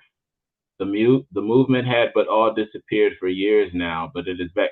Let's not talk about what is back. I know what these Moors is trying to do when they put their little quote into it. Let's just stick to what the prophet said. They will take this movement down so low it will disappear from the face of the earth. Oh, no wonder. This is what's happening now. The prophet also said Asiatic preachers and Masons will be the last ones to come home. So we already know about Henry Louis Gates. He was the one who, instead of telling people about their Indian or Aboriginal heritage, he told them they was African. Henry Louis Gates. Let's see what his problem is.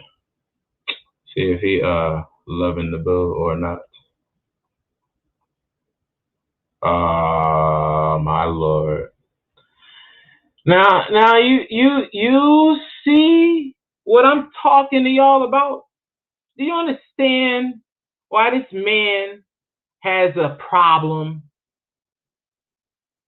Does it make sense? Do you get it? Like, this is what we're dealing with. How? How in the world? But so this guy is the one with the show where the prophet is in the front. Yeah, get him out. So they'll stop at nothing. So back to this guy, Jacob S. Dorman. He has a knack for keeping one amazed. His intent is not to discredit the Moorish science, but to demonstrate a cultural ingenuity of the early African American Muslims. What the hell is an African American Muslim? He's doing exactly what these other people is doing, is trying to turn this thing into a so-called African agenda.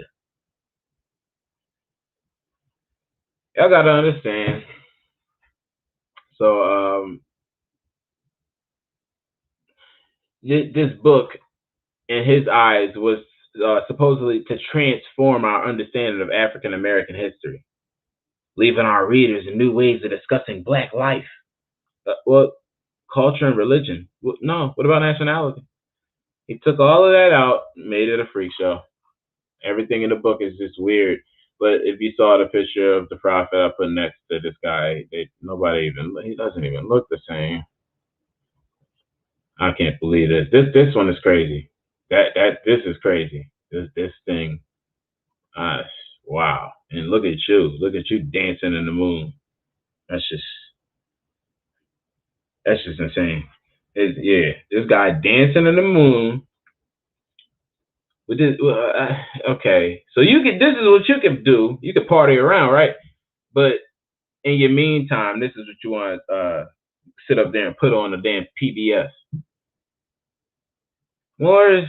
This is getting crazy. So at this time, our people need to be on it more than they ever was on it because there's attacks from every which direction. So get out of there. Get this goofball out of here. And the prophet. Let's get another picture of the prophet. Clear picture. This is insane. Oh no, that. What the heck are we? Of course, it's private. So see, now we can't even see the prophet in our right. So we'll just zoom it. Prophet in his glory. And you got this guy in his folly.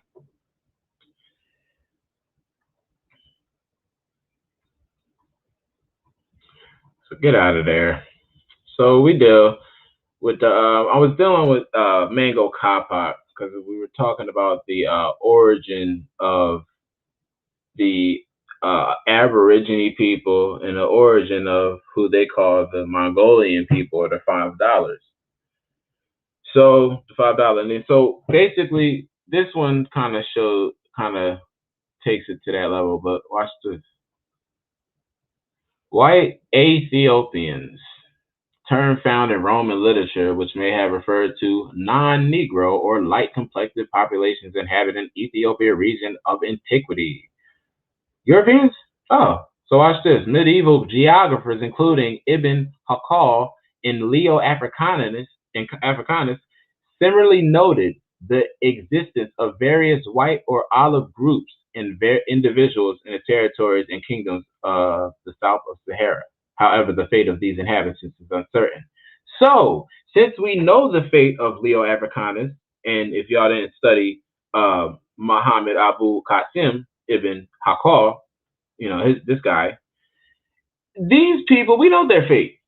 We know their fate. We know Leo Africanus' fate. We don't know the fate of these so-called white Ethiopians, which shows you that Leo Africanus wasn't white. Oops. Oops, oops, oops. So they let you know right there the little bit of admittance of these people not being like Leo Africanus and them not being dark skinned. I mean white or pale. So look at this. 16th century explorer Leo Africanus, right, describes the existence of various white or olive groups and individuals inhabiting territories and kingdoms south of the Sahara.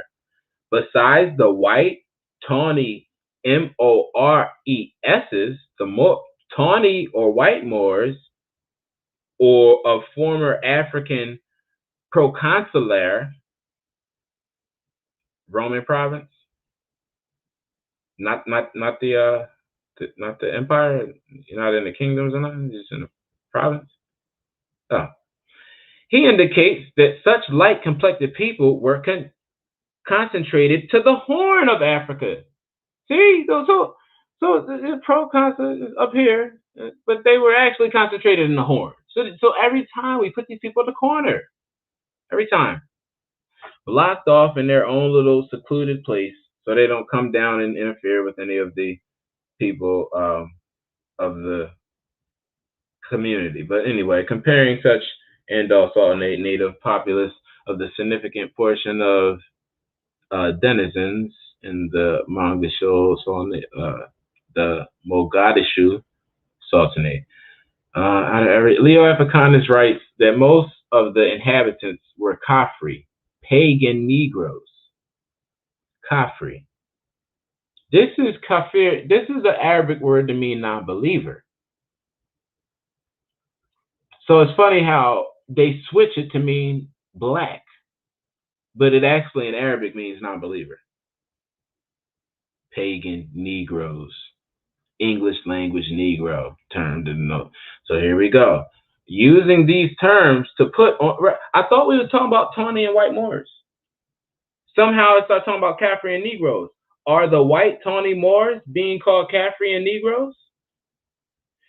He further asserts that pockets of other white or olive-skinned residents could nonetheless also be found on two small islands of Socotra, the two sisters, Arabian Sea. So this is a damn island near the Arabian Sea. So this shows you that if this existence of pale so-called Africans or pale Moors in that so-called continent over there was a result of the harem. See how this woman is dressed? Let me blow it up. It's a result of the harems and people mixing with their harems, and we'll prove that how this lady is dressed. Pressure John. So wait, let me not him yet. We gotta get to these people. Wait a minute. We gotta get to this right here. The Circassian beauties. Gotta get to this. Because this right here will show you how this pale influence came. Circassian beauty. Circassian beauty or Agadi,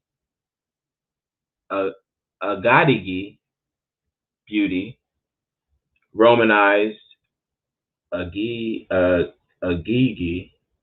or Adigi, is a stereotype and a belief used to refer to an idealized image of the women of the Circassian people of the Northwest Caucasus. A fairly extensive literary history suggests that the Circassian women were thought to be unusually beautiful, spirited, and elegant, and such were desirable as concubines. You see? You see, concubinage is an interpersonal, a sexual relationship between a man and a woman in which the couple does not want to or cannot enter into a full marriage. Shit. That is like what we do in a day. Concubinage. It's concubinage. Look at it. So, anyway, this beauty that we experience today is Islam to the more. What's up, more? Latif, if so, joy. Islam, bro. We was pushed into the Appalachian Mountains. A lot are still there speaking in grunt and barks and bred because of the women in the harems. And more just prove my point. You know, that's how it goes. People get mad if you want. I'm showing how Moors can also be pale. Don't talk to me. You deal with your own inner frustrations. He can be recognized as a Moor in my regard. I don't care, whatever. And none of y'all put in as much work as this noble does. So until you put in as much work as that noble does, you know, tuck your pride, tuck your ego. Islam to you, though, more. Bloodline Wars, Islam Noble. How can I get access to some of the music you and Cujo made? I'm gonna drop my email, and after this, I'll check my email and I'll let you. I'll hook you up more. Hold on. Boom. All right, so let's get back because if you understand this Circassian beauty drama, Latif just he broke it down from the reality of what was going down with us and mixing into the ones who were, amalgamated into the slavery. And this amalgamation came from a lot of things like Dravidians, their gene manipulation. A lot of us were practicing. A lot of the families of royalty were practicing incest in order to try to keep some spiritual bloodline, which resulted into them being cursed by the hand of God in every leopard story you would hear or the story of Moses. Basically, incest results in you cursing your bloodline into losing your melanin for however many generations until you can get yourself right. But that's just basically what that is. All these stories about people talking about they're not human, and I understand, but all that comes from the people we beefing with right now, the NOI. So I don't subscribe to they're not human. What the hell is that? That's exactly what the Germans taught their servant people to think. And look what that did. But so these people. So what we do, what I'm trying to show y'all is that the essence of what we look at as beauty today. When you see the pale olive skin or the light skin dark girl, it's just showing her beauty and the hair all flowing. That's that comes from Circassian women that were shown off as concubines. It gets worse. It gets worse because when we read into the looks, so in consequence, most of the wives of several Ottoman sultans were ethnic Circassians converted to Islam. So the validate sultans, the empress mothers. So that is a subjugation in itself because if we go through these mothers, I will show y'all how mothers was, sultans and running the damn empire before this even happened. But this is what happened when Moors, break the code. So the golden age of the Circassian beauty may be considered to be between the 1770s. Isn't that a fun date? Isn't that a fun time right around there? A lot of stuff happened, right? 1787 stuff. Yeah. When the Russian Empire seized the Crimean Khanate. You ever hear Crimean Tartars? Well, the Crimean Khanate was who used to rule in Russia before the Soviet Union came and turned stuff to SSR and the Soviet Union and Czech Republic. Yeah, it's just the Crimean Tartars and Crimean Khanate. But and cut off their slave trade. So they had a slave trade going, and the Russians cut it off, which increased the demand for Circassian women in Near Eastern harems. In the 1860s, when the Russians massacred thousands of Circassians and conquered Circassia. Wow. Now let's see. This is why it gets stupid with this guy Jacob S. Dorman, because he wants to make everything seem like it's a big circus. Well, look at what the circus does. In 1860s, the showman P.T. Barnum, American showman, right? Circus, yeah, exhibited women who he claimed were Circassian beauties. They wore distinctive curly big hairstyle, which had no precedent in early portrayals of Circassian, but which was soon copied by other female performers in the United States, who became known as moss-haired girls. I'm about to blow y'all. I'm about to blow y'all away. Remember the 60s, guys? Remember how they told y'all that we looked? I already got it pulled up. Oh, moss-haired girls.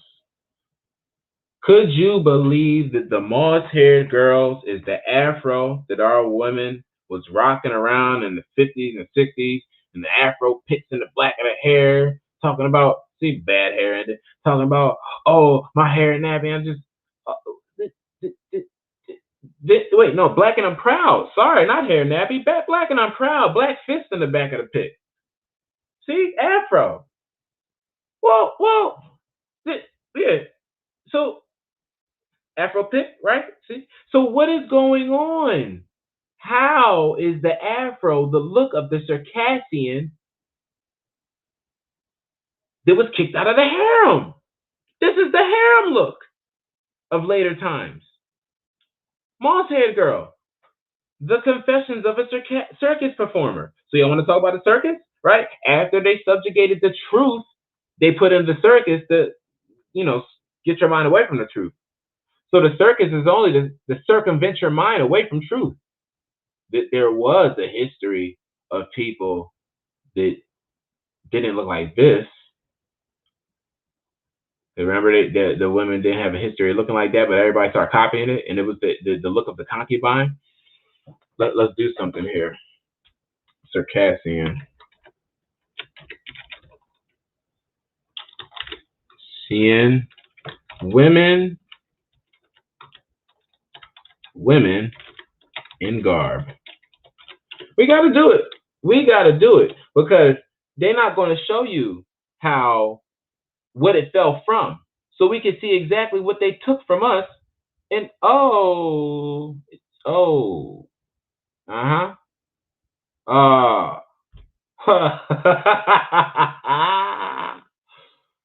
yeah, I know, ladies, I know. It's hard to see them in it, right? But if you won't wear it, they will gladly. See? Look at this. Oh, it hurts. It hurts. So when they're not looking like whores coming out of sorry, not whores, concubines coming out of the harems, they look like this. So this is what they fell from, and then the people subjugated through a circus into a fro. They get married into this stuff still today. Look at the children. Look at their children who got sense. It's a flag behind them, so they're trying to say this is pageantry. They got sense enough to dress like their forefathers did it. Why don't we know that we gave their forefathers it? What is wrong? What? So we don't know that we gave these people that? Yeah, we were over there in Russia. Amazing, right? Let me show you something. You think it's a game?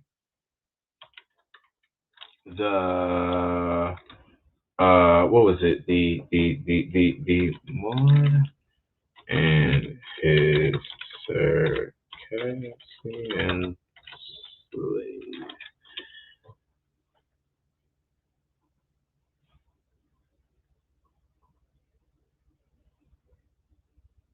So I know it's a pageant, it's pageantry, but just why when I type in the Moor and his Circassian slave, I get this. This is the Moor with his turban. This is the Circassian slave in his fez. You must wear this until you're accredited enough to put a turban around it. Sir, this is the subjugation, right? This is the European under the subjugation of the dark skin Moor. No, it does. You don't want it to be that. Let me guess. His people took him into slavery. So this guy's people, he took the big guy. He took big guy into slavery. How? How did Rob Deerdeck take, was Miss, brother, big brother or whatever, big or whatever, into slavery? Talk to me. It doesn't make sense because it didn't happen. Y'all just gonna play a story where y'all the damn slave of it. Islam Cujo he's showing the subjugation since the people wanted to show that they had black Moors in their house and making it seem like it was subjugation. Cujo popped up with the white Moors. the Mamluks. Here goes the European. Right? Look at this. A mulatto Abkhazian.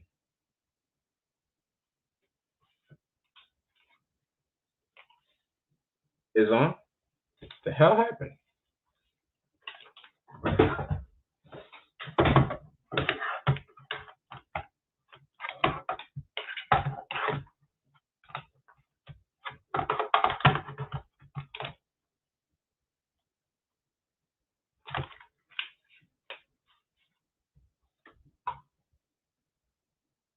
Is Islam? Am I still heard? What the hell happened? Islam? Islam? Islam? What the hell? I can't. What the hell happened?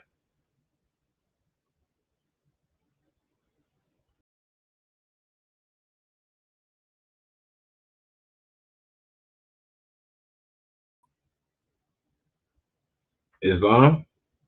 Am I heard? Okay. All right. It was crazy. I didn't. I stopped hearing myself, so I thought, yeah, okay, good. All right. Let's get back to the menace, to the slaughterhouse that's going on in here. So this is the mulatto Abkhazian, right? So this is what is before. This predates the Caucasian.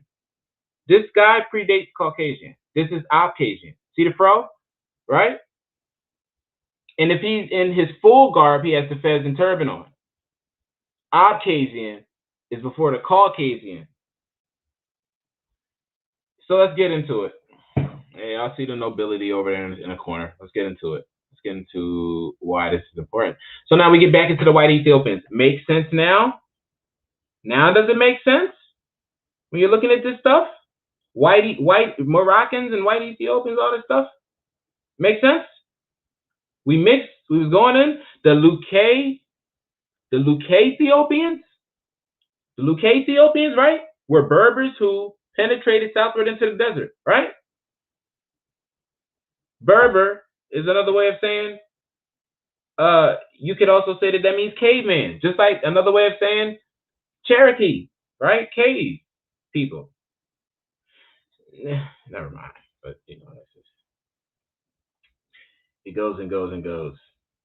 But we know who we are with all the stuff that they show. So let's get out of Africa because I already know how that goes.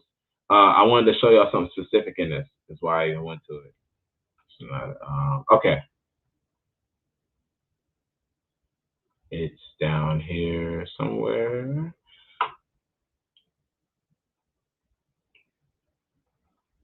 Zoom out so I can even see. All right. Where was it at?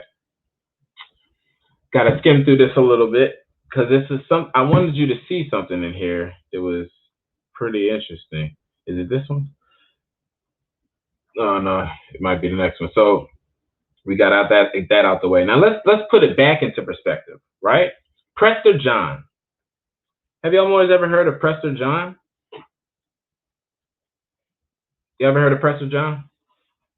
Look, ain't he in the same mat that our Mansa Musa was on? Ain't this the same type of mat? Let me get out of it. They will put me too close for words. 3 pyramids, but they got them in the shape of teepees. It's supposed to symbolize he's in the west looking to the east at the pyramids. Never mind. You gotta get the riddle. You gotta get the riddle. Now watch. Prester John was a legendary Christian patriarch and king. We're about to unlock the code of who this really is. So watch, it says right here, Preste, as the emperor of Ethiopia. So he's the okay. So he's the emperor of Ethiopia. Well, guess what else he was? They sometimes call this man Prester John of Indies. Prester John of the Indies. Sometimes. Why? What made him Prester John of the Indies?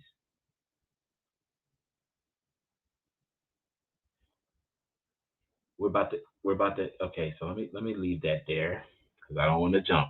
I don't want to jump too far before I show y'all how this connects. It's going to make your head spin. All right, boom, Ludovico. Okay, we got him.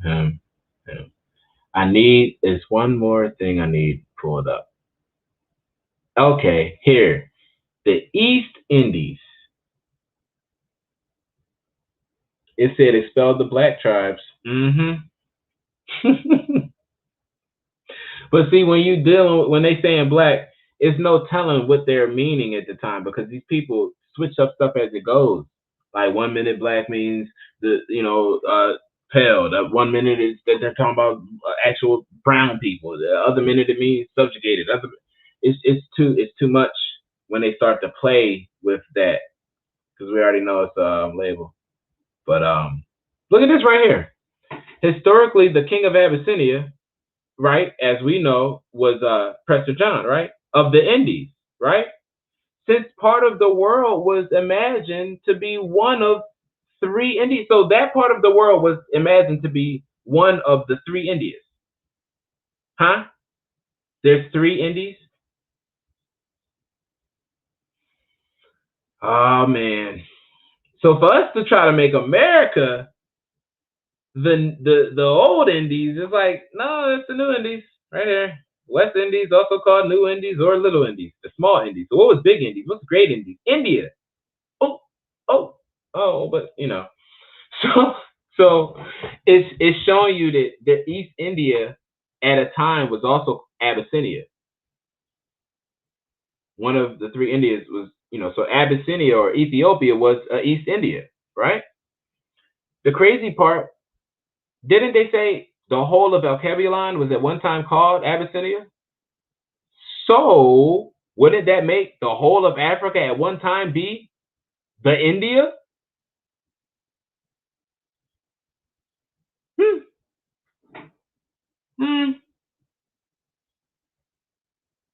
I'm just just putting it out there, maybe. So the fact that that is one of the Indias, pretty peculiar. So we go into this part again. I don't know this. So I go down and I think they got a little key into this too. Okay, here we go. Prester John had been considered the ruler of India since the legend beginnings, but India was a vague concept of the medieval Europeans. Huh. We were Hindustanis, right? Well, India was a vague concept of the medieval Europe, right? Well. Let's for the sake of it, let's just do the people that might be butthurt. Well, let's just say them Europeans was dark skinned at the time. Jesus Christ, they was Indians at the time. Is the point? It doesn't matter what the color was. The Europeans was India. Okay, at this time, since the legend beginnings of Prester John, who was the king of Ethiopia or the emperor of Ethiopia and the ruler of India. Writers often spoke of the three Indias, and lacking any real knowledge of the Indian Ocean, they sometimes considered Ethiopia as one of the three. So after looking for Prester John in the Americas, Westerners knew that Ethiopia was a powerful Christian nation, but contact had been sporadic since the rise of Islam. What in the world just happened? After looking for Prester John in the Americas, the whole ting, right? Westerners knew that Ethiopia was a powerful nation. I don't get. They just made. I don't get it. I don't get. How do they just skip over so much importance of what was he there? Was he in the Americas? Let's keep reading. But contact had been sporadic since the rise of Islam. No Prester John was to be found in Asia. Okay, so they was looking for him in the Americas, but no John was found in Asia. Oh, so was he in the Americas? I mean, I say he was. They're not going to, I guess, admit it. So European imagination moved him around the blurry frontiers of India. European imagination moved them? What, like, how? That's powers. What? How do you imaginatively move someone without the aid of mushrooms? This is crazy. So in the minds of the imaginations of Europeans, they moved Prester John, I think, from the Americas. He couldn't be found in Asia. The blurry frontiers of India, which is Asia. Okay. It's stupid. Until oh my god, until it found an appropriately powerful kingdom for him in Ethiopia. Uh, yeah, America. Shut up. Evidence has suggested that locating Prester John's kingdom in Ethiopia entered the collective consciousness around 1250. Uh, okay. There was no Ethiopia in 1250. All right, let's just do this. Let's just do. I got a lot of stuff up. Sorry, so let's go into an old link. Ethiopia. EC. Oh, I don't want no lies. I'm good. Ethiopia found it. I don't want no lies. I'm good. I'm good. Yeah. Come on, guys.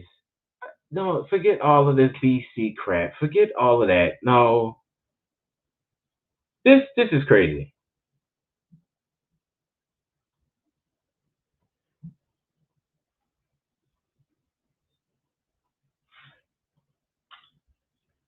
So this is saying that there was no hominids present in Ethiopia. So without the presence of hominids, how could there be? I'm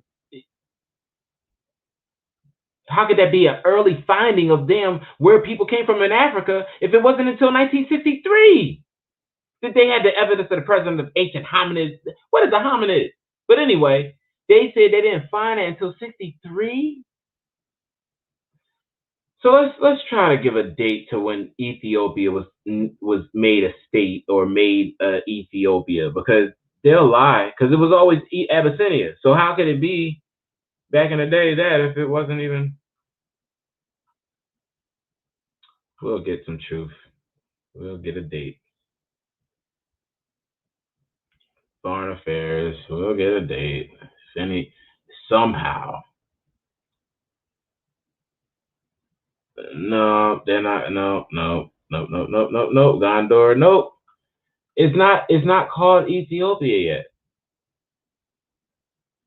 yet. Emerges Tedros and British expedition. The British expedition to Abyssinia. We are about to find out when it became Ethiopia. Son of all types of craziness. Menelik, shout out.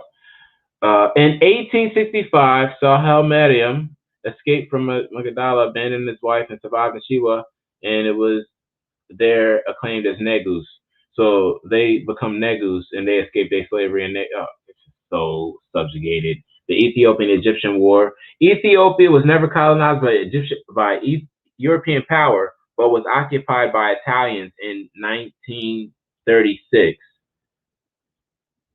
However, the scramble for Africa. So, early. So the expedition to Abyssinia was in 1686. So there couldn't have been an Ethiopia before 1686. After 1868, sorry. 1868. After 1868, that's when you get your damn Ethiopia, after they did this little war crap. By October 1862, Emperor Tedros' power as ruler had become precarious. Much of Ethiopia was in revolt against him. So Abyssinia became Ethiopia in 1862. Burnt-faced people, cursed by their gods. Even though the people who they say face burn are the Caucasians, right? So wouldn't they be the Ethiopians, like I was showing? Because they're the ones who burn. But I mean, if we're going to make sense of what the damn word means, if we're going with that, so we see all types of subjugation. So get out of there. What is this one? Get out of this one. The three Indias. So we just understood that we see how they're trying to hide Prester John and not let us know that he was in Americas, and that at that time Abyssinia was America. We see how they switched from this Abyssinia in 1868. So then in 1868 they started the scramble for Africa was going on in 1886 and 1885, and scramble for Africa, and then you got the colonization. I mean the Berlin Conference, the Belgium Conference. So all this stuff is going on where Ethiopia was born, right? But there was no Ethiopia in these times back in 1250. It was Abyssinia. So let me continue this wonderful search because we got to get to something very interesting. Just it wasn't in this part. Okay. I gotta find it, but it's interesting. So I could go through it in this depiction of the Karaite ruler Toggerul as Prester John. Why is that important? Toggerul. Why Wayne Khan, Ung Khan, Wayne Khan Toggerul, 15th century, is depicted with the gown of a cardinal rather than a king, and with his attendants to the right, holding the Christian crosses in relation to the identification with Prester John in the Occident. He is receiving two envoys from Genghis Khan, who is kneeling.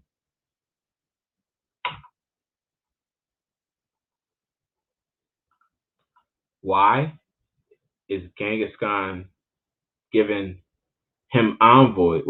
Why do they know it? What is going on? What do you mean, Genghis Khan? Where is this about to go? Well, we remember this Toggerul, aka Prester John. They also call Prester John King David. So this King David, Prester John, Toggerul, is related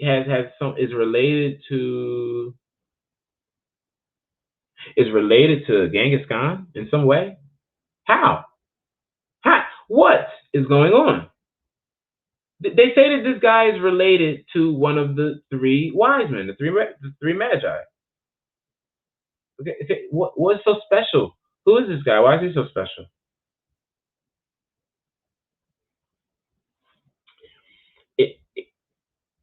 So Bishop of Acre was correct in thinking that the great king, had conquered Persia. However, King David, as it turned out, was the Tigris Mongol ruler, Genghis Khan. So King David was Genghis Khan. And he went to war and went to rule, look, let me read the top of it. In Mongol Empire. In 1221, Jacques de Vitry, the Bishop of Acre, returned from the disastrous Fifth Crusade with good news. King David of India, the son of Prester John, y'all peep? The king of India, the son or grandson of Prester John, had mobilized his armies against the Saracens. Dirty asses. But forget it. Let's keep it in contact, because a lot of times they be subjugating the whole Saracen thing. It disappointing. King David of India, the son or grandson of Prester John. And I don't know, matter of fact, it makes sense that they went to war with the Saracens, because when they came over to America, we had to get that ass straight. King David of India, the son or grandson of Prester John. Didn't they just say that King David was Genghis Khan? So Genghis Khan's father is Prester John, aka Toggerul. This is getting crazy, right? They plan to return and rebuild Jerusalem, and whatever. But so we see right here with the connection: King David of India, his son was the son of Prester John, and then they said King David, as it turned out, was Genghis Khan. So that uh, this guy, Genghis Khan, was the son of this man. So Mongol Empire gave rise to the Western Christians the opportunity. The Mongol Empire's rise gave Western Christians the opportunity to visit lands they had never seen before. And they set out in large numbers among the empire's secure roads. Belief in the lost Nestorian kingdom existed in the east. Morris, where are they at right in this current thing, right? They're in the so-called east. They're in Asia. So if they were to travel east to the Nestorian kingdom that they didn't know existed or not, where would they end up? East from Asia is where, Morris? Where Prester John was at, right? America, right? But America when it was called Abyssinia, right? And then they said Abyssinia was the original name of Africa, right? So this is at a time where America was known as Alkebulan.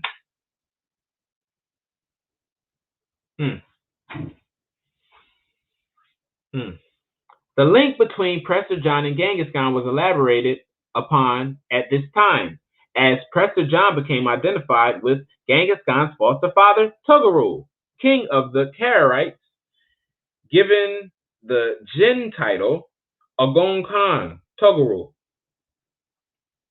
Fairly truthful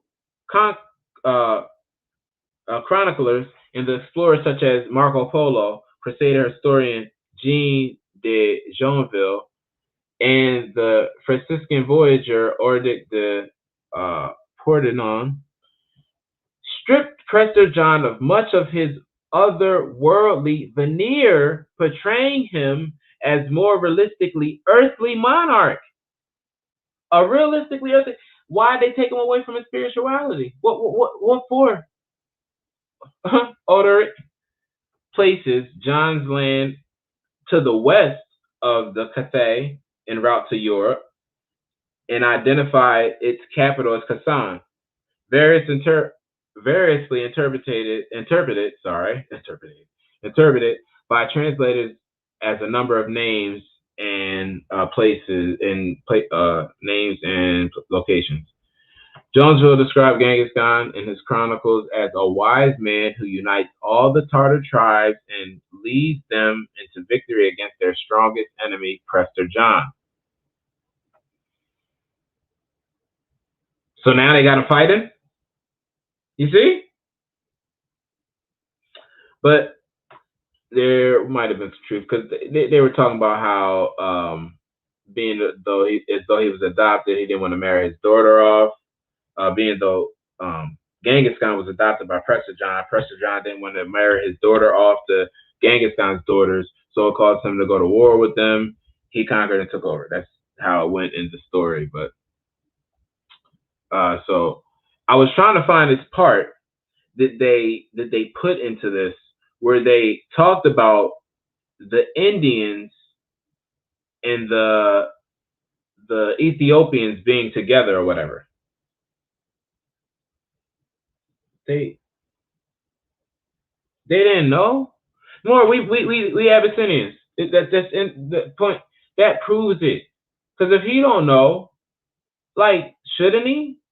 That's your ancient land, right? But well, I don't think they is Ethiopian. I think they are. What do you call it? The Italians that moved over there, and we're the Abyssinians because this is America. Abyssinia is like, but you know that's not to go all into it, but people get weirded out. But I was trying to find this link. It was this part where it talked about how one of these writers had wrote. Let me see if I can find it on my phone. A writer had wrote about Prester John. Wait, what part was this in?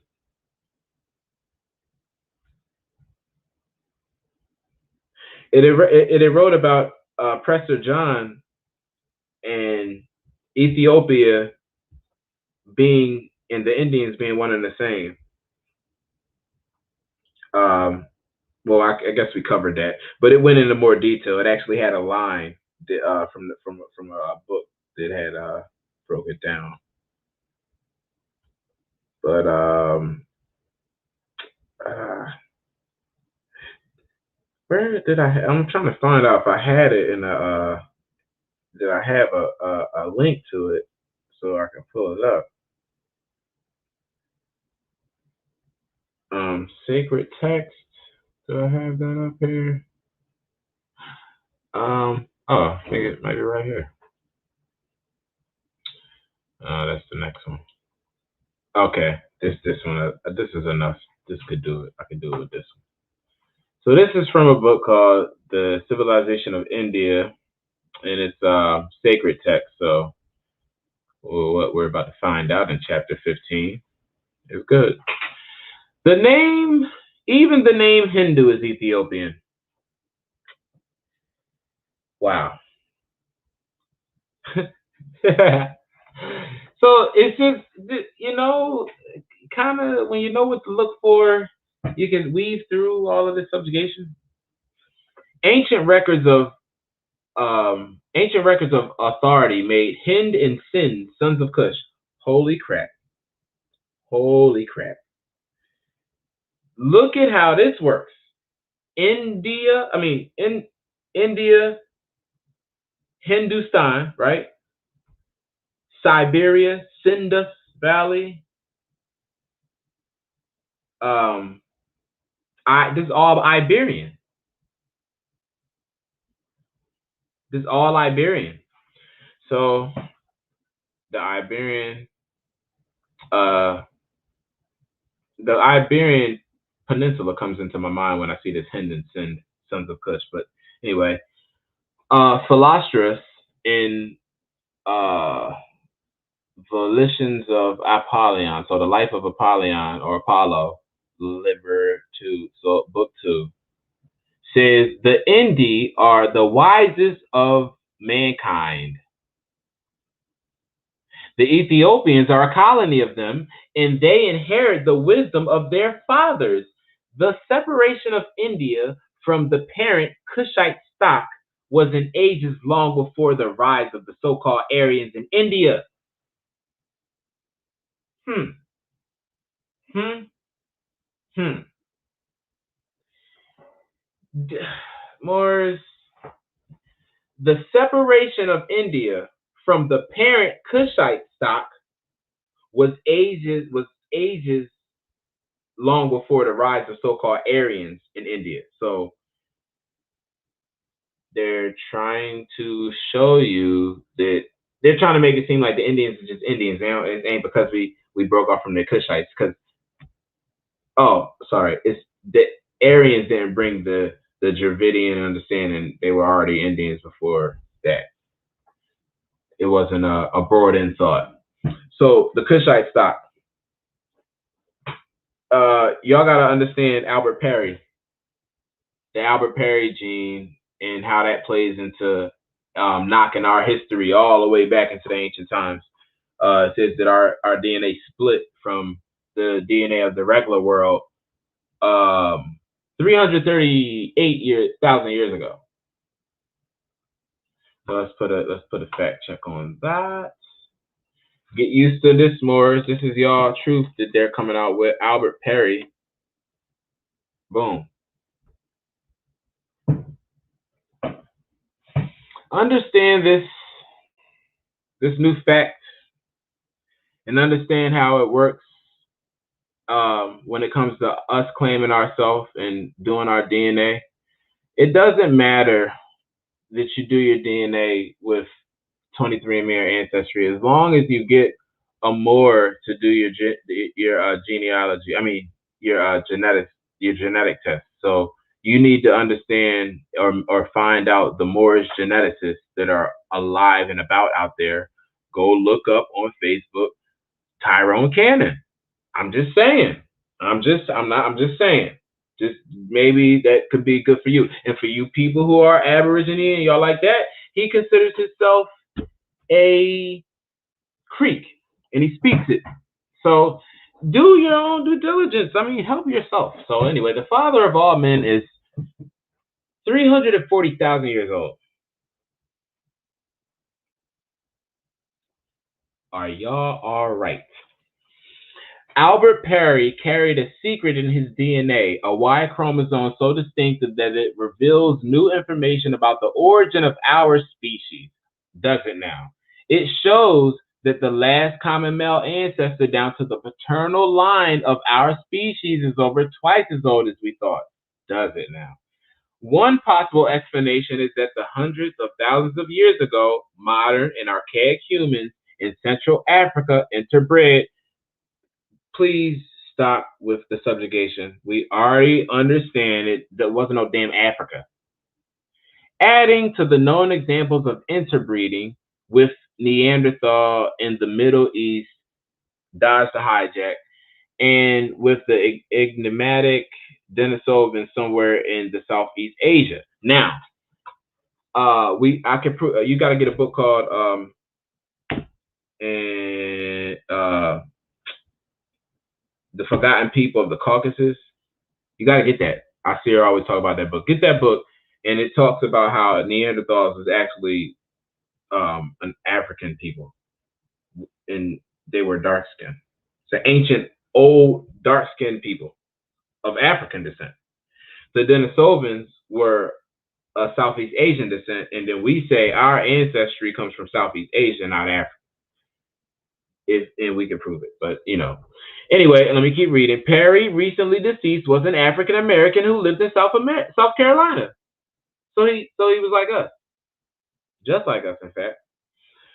A few years ago, one of his female relatives submitted a sample of his DNA to a company called Family Tree DNA for genealogical analysis.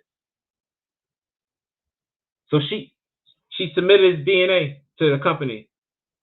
It's just for entertainment purposes, right? But look what the geneticists pulled from it.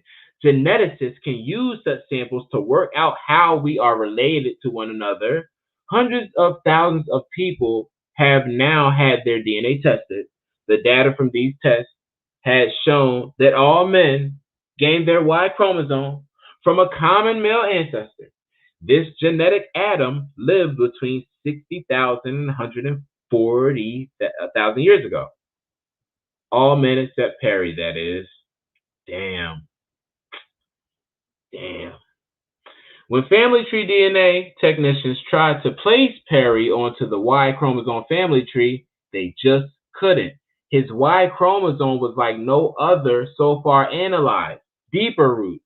Michael Hammer, a geneticist at the University of Arizona in Tucson, heard about Perry's unusual Y chromosome and did further testing. His team's research revealed something extraordinary. Perry did not descend from the genetic Adam. In fact, his Y chromosome was so distinctive that his male lineage probably separated from all others about 338,000 years ago. Oops.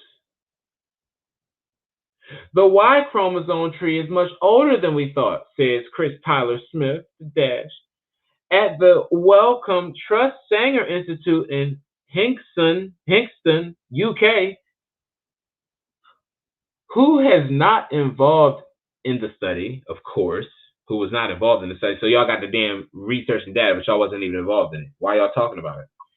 He says further work will be done, needed to confirm exactly how much older. Yeah, I'm trying to change something. Chill. They trying to condition it before they let it out to the public. It is a cool discovery, says John Wilkins of the Ronan Institute of Montclair, New Jersey. We geneticists have been looking at Y chromosome about as long as we've been looking into anything. Changing where the root of the Y chromosome tree is about this point is extremely surprising. Digging deeper, Hammer's team explained that an African database of nearly 6,000 Y chromosomes found similarities between Perry's and those in samples taken of 11 men, all living in one village in Cameroon. This may indicate where in Africa. Here they go. That's the hijack. Where in Africa Perry's ancestors hail from? No, that shows you that when the split happened 338,000 years ago, that's where the split descendants went. They went to Cameroon. Older than humanity. See, because if you talking about the whole out of Africa thing happened 140,000 years ago, what 196,000 years ago, it don't matter. We talking about we separated from the human group 338,000 years ago.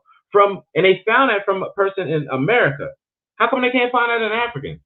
How come they don't test more Americans, this African American subjugated as they call us, to find out our DNA has the same untraceable non-DNA, non-atom Y chromosome? Why? They don't want to mess up their little game they got going of the ancient African human? No, bro. No. So watch this. What are the implications? One possibility is that Y chromosome may have been inherited from an archaic human population that has gone extinct. Wow. Well, and how is he not extinct? If that is the case, then sometime within the last 195,000 years, anatomically modern humans interbred with an ancient African human. Why does it have to be Africa if we predate it by hundreds of thousands of years? So, they got to get back into their research to make it make sense, because they still ain't got it yet. But we got it. So we jump back in our drink. So India and their Kushite, the Indi are the wisest of mankind. The Ethiopians are a colony of them. So the Ethiopians are Indies, or the Hindustanians. They're the same in this time. And they inherit the wisdom of their fathers. So that's a play on words. We understand that the Ethiopian, or that's the hijack.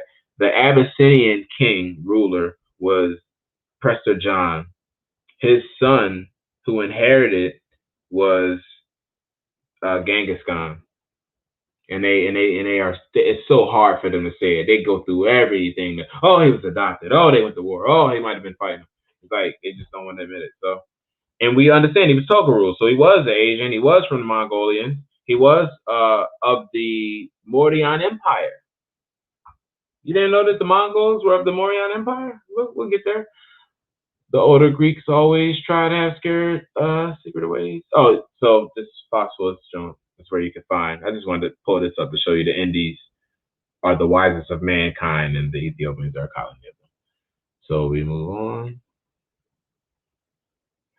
Get back to this, so we can nip this whole Prester John, Abyssinian ruler, the Genghis Khan, and all that. We can nip it all in the bud. Theories of Mongol settlement and conquest of South America are largely discredited now. Nevertheless, the author of this 19th century work ventures confidently to affirm that Peru, Mexico, and other countries in the America were conquered by the Mongols, accompanied with elephants in the 13th century. There's a book on that. We always go through it. The diverse tribes which were conquered by the Mongols, including the savages of the Kuilasena, who pierce their cartilage between the nostrils and hang thereon an ornament of gold, silver, or copper, are described as well impressed building feats of the Incas. All right, I'm trying to get to a certain thing. Okay. The opinion of the writer is that Mango Capac, the first Inca of Peru, was the son of Grand Khan Kublai, so Kublai Khan, and that Montezuma's ancestor was a Mongol grandee from Tengu, very possibly Assam.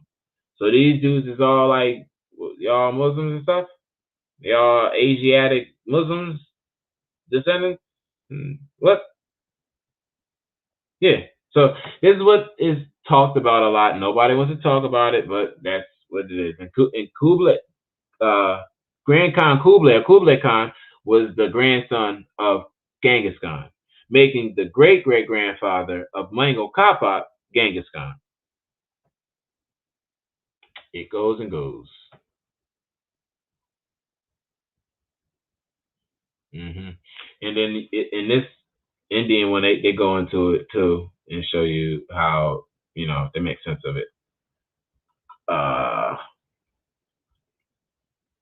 Also talking about the Mauryan Empire. So let's get out of there. Get out of there. We understand that where Fro comes from and the subjugation of it, giving it to the people, making them think it's black and proud, and really was coming out of the harems. To get to my man right here, do a little bit more damage to y'all when it comes to understanding where the hell we've been and what happened. His name looks like Morocco, Ludwiko Marashi. Okay, what does he do? What's so special about him? February 5th. Oh, what a wonderful day. Also known by Louis or Ludwiko Marashi, was an Italian Oriental scholar and professor of Arabic at the College of Wisdom at Rome. So this guy worked for the Vatican, and he was chiefly known as the publisher and editor of the Quran of Muhammad in Arabic. He is also well known for translating the Quran into Latin, editing the Arabic Bible, translating numerous other works. This guy wrote your Quran in Arabic because before Arabic, it was written in Syriac language, which is Persian. This guy wrote the Arabic version, not Muhammad. Sorry. And it happened. He got it from the lead tablets of Granada, for damn sakes. In 1665, he was part of the team that debunked the lead tablets of Granada. They was trying to subjugate our people's stuff. He debunked it. He also wrote the damn Quran. You can study him, Ludwiko Marashi. So this is the book I was looking for. What's the name of you? This book deep. It go into a lot of stuff. Go to the top. Check the name out real quick for y'all.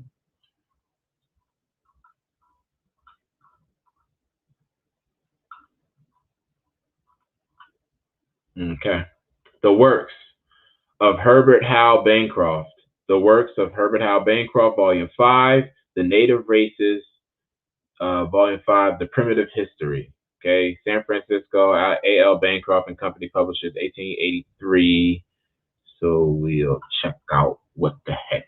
And this book crazy. Like he has a lot of. I like the way his references work. See, Chapter 1, The Origin of the Americas, Spirit of the Antiquity of the Middle Ages, Unity of the Origin, Flood Myths, Aboriginal Traditions and the Origins, Culture, Heroes, China, Japan, Hindustan, Tartary, the Egyptian Theory, the Phoenicians, the Vulcan Travels, the Carthaginians, the Hebrew Theory, the Mormon Story, the Visit of the Scandinavians, the Celtic Origin, the Welsh, Scottish, Irish, the Greeks, the Romans, the Story of Atlantis, damn it. And that's the first chapter. So you guys should dive your faces into this book so you can get some understanding. It goes off. It goes off into a lot of stuff. So let me get to what I was trying to get to.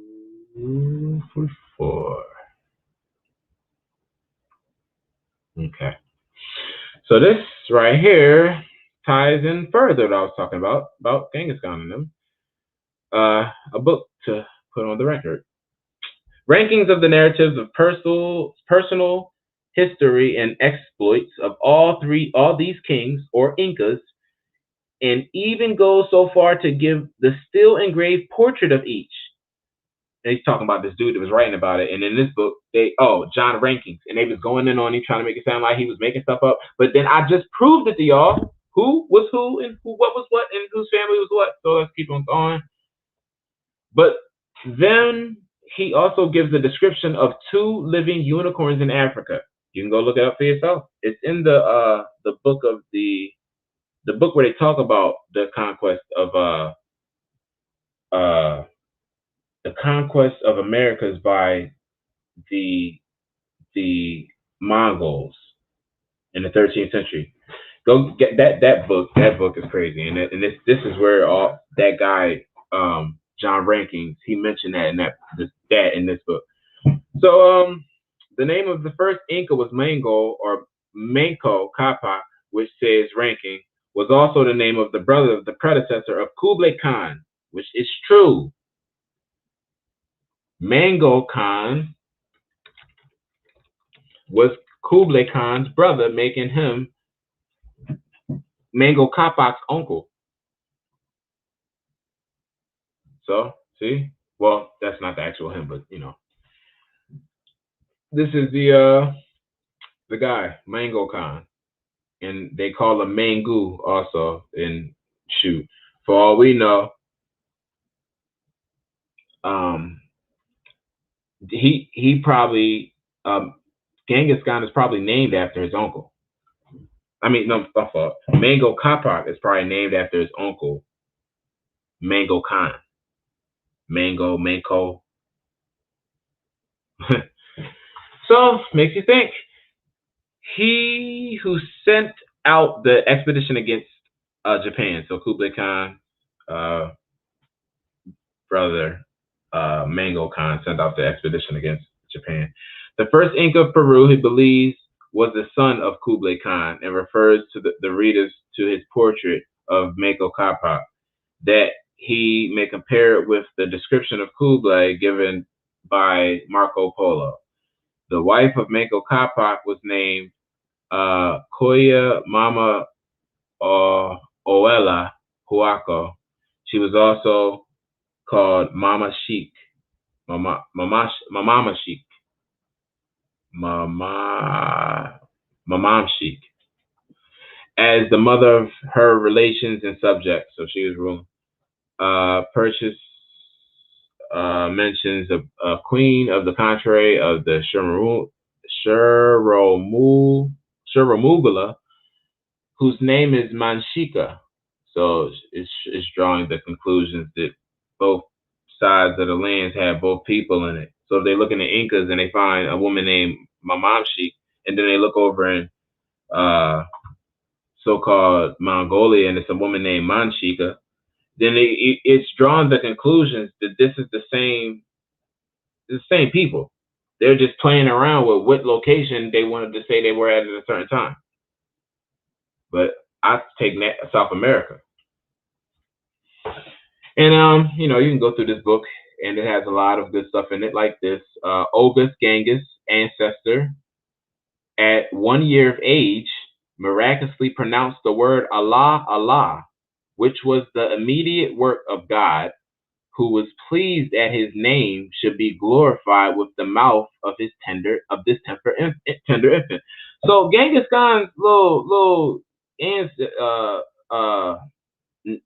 descendant or whatever, little young boy came out talking about Allah at the age of 1. Oh yeah, it goes back here. Pachacamac as a sovereign creator. So this is the ruler. Pachacamac. Kamakaya was the name of the Sindhu goddess. So his name is Pachacamac. The Sindhu goddess, the Hindu goddess, is named Kamakaya. So they both got Kamak. And Pasha comes from it. Later, Pasha is used by the Turks as Pacha or Pasha.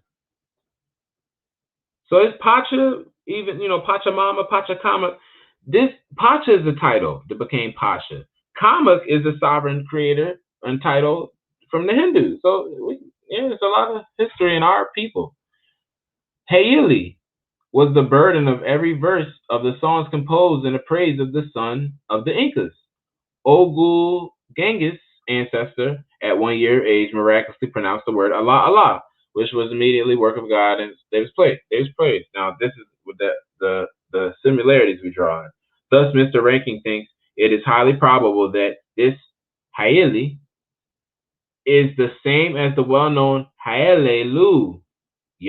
Hallelujah, right? Yeah. Resemblances are found to exist between the Peruvian Feast of the Sun and other similar Asiatic festivals in Peru. Hunters formed a circle around the quarry in the country of Genghis. They did the same. Didn't they say Genghis and them was looking for Peru? Oh no, my fault. They call it Jerusalem. I think they found it, y'all. I think they found Jerusalem in Peru. Salam. Islam? No? Keep going? Keep going.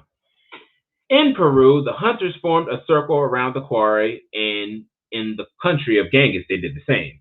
The organization of the army was much the same as it is in Peru, as in the country is the Khan. Uh, in Peru, they worship the god Amadu. They call the people Amadu.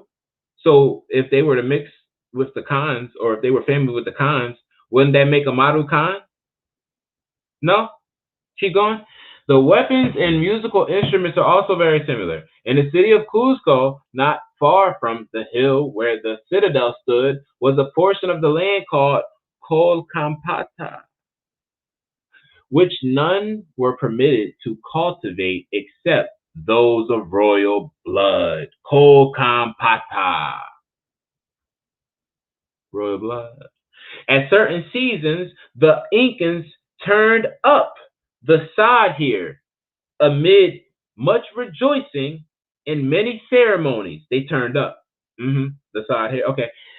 The great festival is solemnized every year in the cities of China on the day of the sun enters the 15 degrees of Aquarius. Morris, this is our stuff. No, the let me make it better because I hate when y'all can't see. The emperor, according to the custom of the ancient founder of the Chinese monarch, goes himself in a solemn manner to plow a few ridges of land. 12 illustrious persons attended and plowed after him, 12 apostles, 12 followers of the sun, 12 cranial nerves, 12 constellations of the sun. This is zodiac. This is zodiac teach. This is ritual. In Peruvian, as in Chinese architecture, it is noticeable that great care is taken to render the joints between the stones as nearly imperceptible as possible, because it has to mimic the skies as perfectly as it can. And similarity is also said to exist between the decorations of the palaces of the Incas and those of the Khans. The cycle of the 60 years was among those was in use among most of the nations of the Eastern Asia and among the Musicans of the elevated plains of Bogota. Musica, what they call it? The Musica de Harry Fraud. Okay, yeah. Musicans is actual people of Bogota. Check. The the people. What you say, mother? Last paragraph on page 46. Let me go back. Back.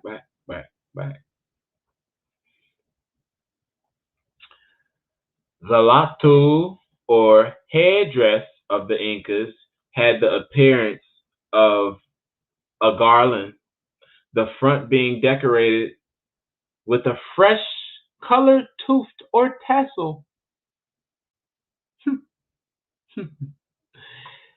And that of the hereditary prince being yellow, it was surmounted by two feathers taken from the sacred bird, Quetzalcoatl. Right? Here again, we are referred to the portraits of the Incas of those who, Tamerlan and Tehangir, two Asiatic princes. Oh, they call so they get to call the Incas Asiatics, but when we say we Asiatic, y'all think we saying Asian. Islam, mother. So the Latu is also called the Pachacamac. The Pachacamac, like the sovereign creator. Same thing. The Latu is the Pachacamac or the Fez with their tassel in it. So these people are loyal. They're royals and they're Asiatic. Oh yeah. Tamerlan sounds like Tanamend. Never mind. Both descended from Genghis Khan. The similarity between the headdresses is, we are told, striking.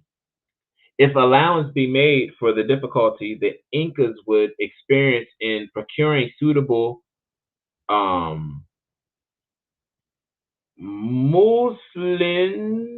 It says muslin for the turban. Suitable muslin for the turban. So I love it.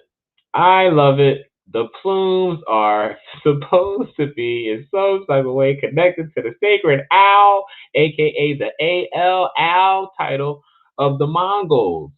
The yellow is the color of the imperial family. Thank you, mother. Jeez, in China. So that yellow in China represents the damn fez of the goddamn Incas. Leave it alone. Leave it alone. Here it go. The Peruvian Pachacamac as sovereign creator. So that fez means you're the sovereign creator. Did you remember the mother? Well, not mothers, the daughters of the Circassian when they put their noble headdresses on? They had feathers, tall feathers, big feathers. They had all types of garments. They had everything. They was dressed up like y'all supposed to be dressed up. And mothers, the mothers didn't know. They do their due diligence. So thank y'all for that. And please encourage these other mothers to start, mixing and matching. Make it work. Make it work. It's y'all stuff. Y'all know how to, assort. The quipu, or knotted reckoning cord, was in use in Peru as in China. Some other analogies might be cited, but these significantly show upon what the foundation of this theory rests. And I think I will rest it there because after the mother brought that into the play, do we have to keep going? That was kind of it. So I move on. We move. We already did. We already went through. Yeah, we went through that. We went through that. Yep. Oh, yep. We remember. We just talking about these. And where we at here? We were just talking about this is where the subjugation of y'all beauty came from. We remember that.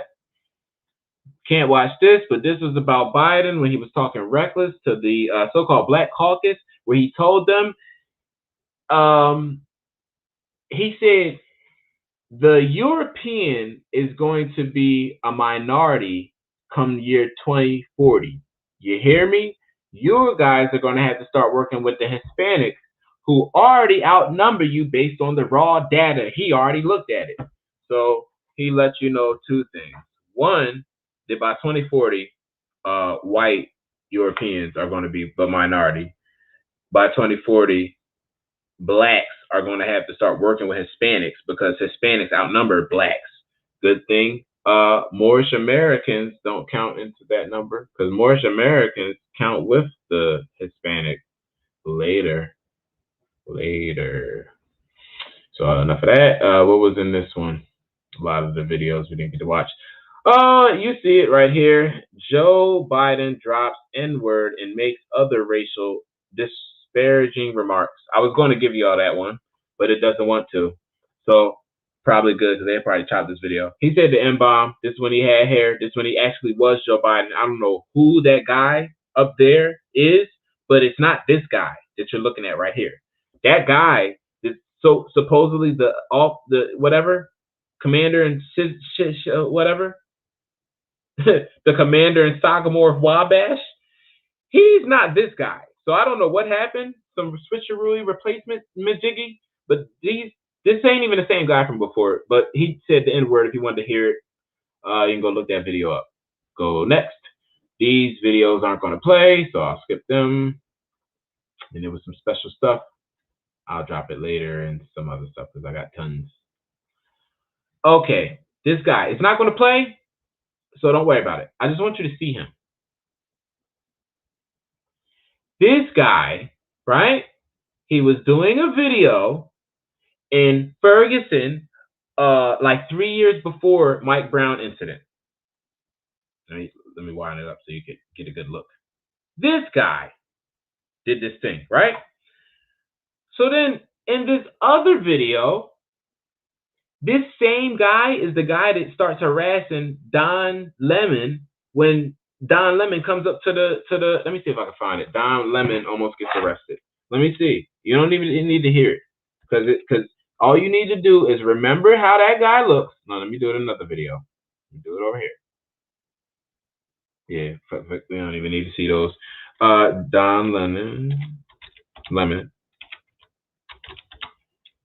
gets arrested at Ferguson. Ferguson. Yes. Okay. Boom. You don't need now to watch the subjugation, Morris. You don't need to hear anything. Don't need to hear it. Forget it. It doesn't matter. Who is that? Is that guy? Oh, got him. Got him. Got him. Got him. So this guy, him, and watch the subjugation. Here comes Morris. Here comes Morris. Here it comes. We're supposed to be looked at as distressed, and comes in 3. Enough. Way farther. Hands up, don't shoot. Is you see him back there? You see him back there? He already coming, looking weird. Look at this. Look at this weirdo. What are you doing, weirdo? Don't shoot. Don't shoot. Don't shoot. My hands up. Don't shoot. Oh yeah, Moore's out here. Don Lennon. It's a show. Okay, so he acts like he's about to arrest Don Lennon. Don Lennon walks right by the police, and it keeps going. Everybody keeps the show going. Nobody gets arrested. They walk right by the cops, and they come up and start yelling next to the mic. Oh, we need help. Help us. Okay. Okay, so stop the shenanigans. You see his face. Let me go back. This guy, Dan Page, y'all need to watch this. If y'all can, go watch Sergeant Major Dan Page. And it's about a 10-minute video where he explains how this stuff was going to go down in Ferguson 3 years before. They already paid for the buildings to be destroyed. They already paid for the riot to happen. So what do you think all of this stuff that's happening now is? Black Lives Matter, the Antifa, George Soros funding both of them, and them storming the Capitol building, and then the news acting all funny, and then blaming it on Trump supporters. Somebody stole Nancy Pelosi's laptop. Never mind, because that's that's a whole nother wake up. I'm giving you a different one. This is to show you how TV is using actors that know they're going to be used at a certain time to stage events. And you just seen one right for your face. He announces it there. He carries it out here with Don Lennon and CNN. So they're all in cahoots. Next. This is about to talk about Tulsa, 1921, an American tragedy. And I only brought that up to talk about how Tulsa wasn't the only riot. There's also the Oconee Massacre. So this is to bring up the fact that the American government, the United States so-called government, has a lot of explaining to do when it comes to rocking out on people on their lands. Y'all need to go look at this, the Oconee Massacre.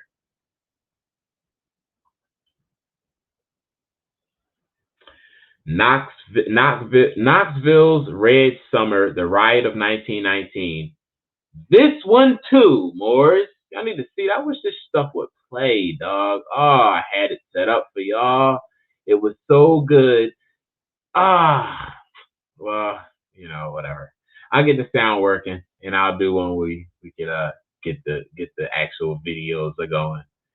Columbia Race Riot. This one here is the Columbia Race Riot, and they subjugating. So I'm showing y'all how all this race stuff and riots and stuff. It's something that starts to like the 1900s, literally. Like when Noble Drew Ali was telling people about their nationality, people was telling people they was black. 1921 Black Wall Street Massacres, Hidden Secrets. That was crazy. Can't get into that one, of course. Maybe it's better so we don't get banned. So whatever. The woman behind Aunt Jemima. This one was funny. Oh my God. It was like talking about how the mother who wasn't even a slave and nothing like that. She was just a good cook, and they subjugated. Let me see. They just showed it. They subjugated her picture to be this. How do they do it? The world may never know. So yeah, they subjugated the mother and made it look like some type of damn slave. I don't know. She made the damn syrup though. This one is one for y'all, the record books. Y'all need to get this. Put the link in the chat. But this right here, this special, all y'all Moors need to watch this. Because if y'all haven't seen that, it's one for the records. Y'all need to go watch that movie. It's it's it's 3 hours, so you'll get a lot of time to kick back. The Fall of the Cabal, the End of the World as We Know It. A Janet Ossibard documentary. Please watch that movie. Please just watch it. I put the link in the chat. Go check that joint out. Because that joint will put y'all all up into the current status of what's going on in the so-called government. They inherited the 8 ball. Yep, Muslim turbans. It was all crazy. But look, this whole Fall of Cabal, y'all gotta watch that because it'll put y'all up to why the so-called commander in chief ain't who you think it is. There's something called the military football.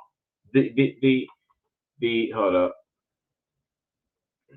I know y'all know about this, John. The National Presidential Football.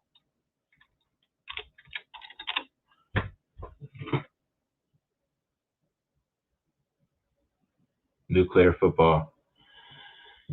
This thing, this nuclear football, guys. This is what the so-called election of 2021 comes down to, and I have to let you know. Let's see, recent times.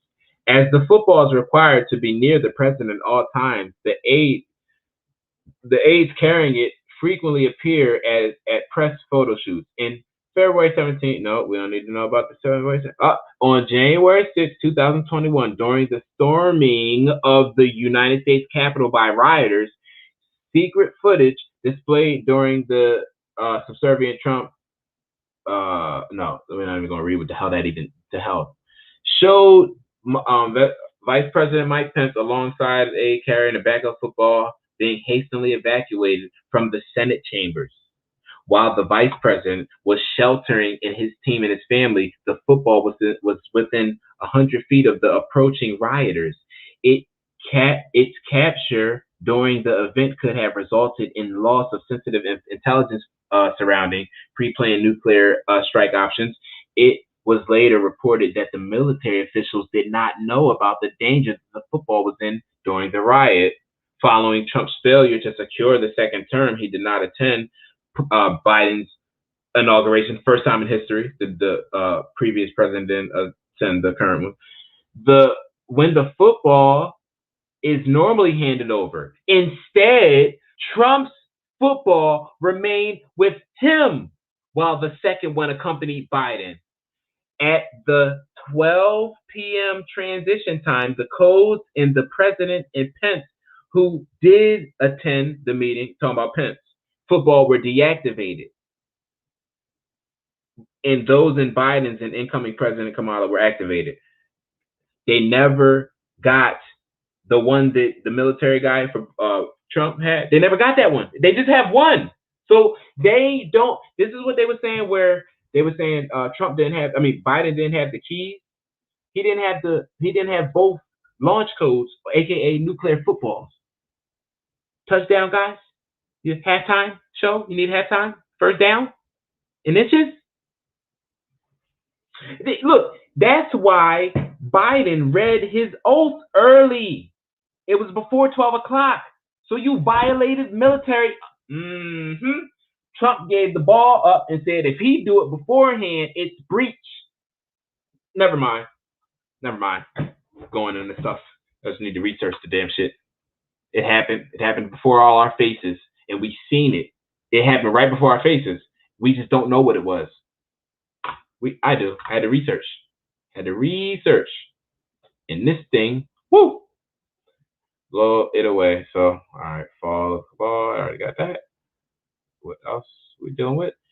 Project Veritas, another good site for y'all to venture up on. Project Veritas They always have something going on in the news or what have you. I'm gonna post that in the chat, and I'm gonna post the link in the chat, so y'all can go check this website out. If you like, this is for people who are done with news and stuff, and just to be caught up on what is going on in you know, a false reality. You have to have some. How do you watch news in false reality? Well, I'll give you the cheat code. You need to know what's happening when it comes to your guy right here, FB guy. This guy is getting caught up in stuff because his own workers are exposing, and they're getting mad and firing people because they don't want to be exposed. But the workers are fed up and they don't want to hold on to lies anymore. So the exposing is real, and you guys can go check it out for yourself. I apologize for the sound, but I do think if I was to go in, my stuff, it would get taken down. Biden, Harris. Let me show y'all something. Let me show y'all. Biden, Harris, Black America. Let me show y'all something. Let me show y'all something. You already got this one. I put it in the chat. You already got it. So watch this. Antifa.com.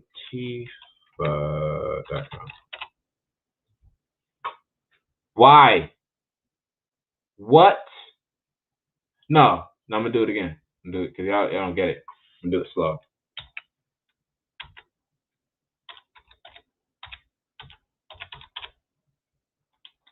Right? I spelled it right. I had to spell it right. You can see that. Let me zoom in because maybe I'm tripping. I don't know what I'm doing. Maybe I got it wrong. Yeah, okay. Look, you can't see that part, but it's you see what I typed in. I typed it in, right? It's perfect. Then watch this. Why? It went to the wrong place. And look at this. They're already pushing this crap. Build back better. Oh, that's stupid. Build back better. What does that even mean? That's stupid. That's dumb. That's just dumb. Okay, get to this. Joe Biden knows that America. I can't read it. I can't read it. It's hard. Let's go through here. The mission is more important than ever known. The health and economic impacts of the stuff and has shined a light on. I got y'all. Y'all don't get it. Y'all don't get what they're about to do. Do you know what this all is about? This holiday of Juneteenth, the 16th, right? Because June is 6. 16th holiday. Juneteenth is 16th, right? The 6 rituals. Here you go with the 6 rituals. But 6 rituals. Here we go. Skip. Y'all just gotta let's get y'all to the point of this because we're not. The data we've seen so far suggests that African Americans are dying from stuff at a higher rate than whites. What is an African American? What is a white?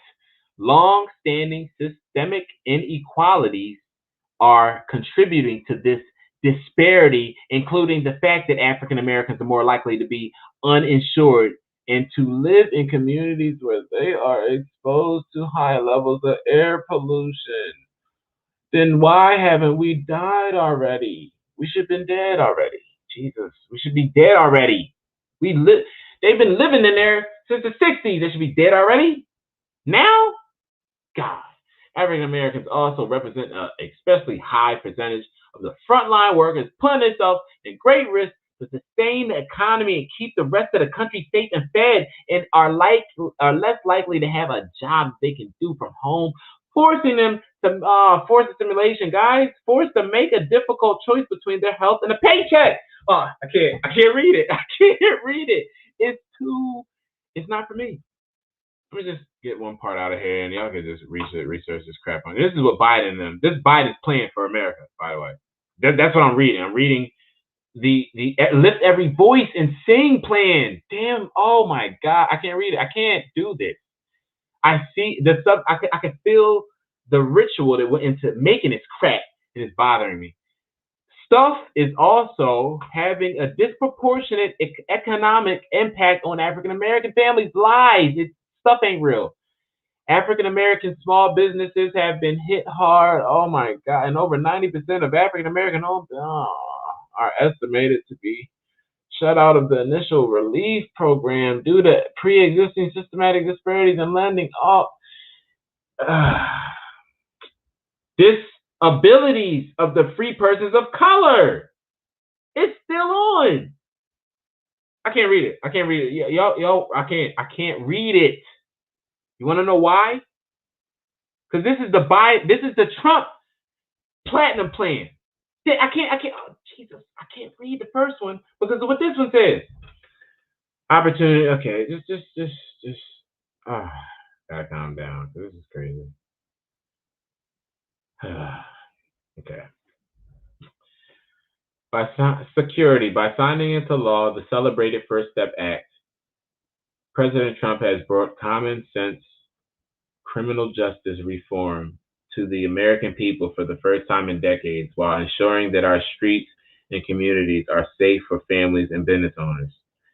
Prosperity, as the president to provide long-term funding to historical black colleges and universities. Administration keeps to seek the immediate generational advancements of the black Americans.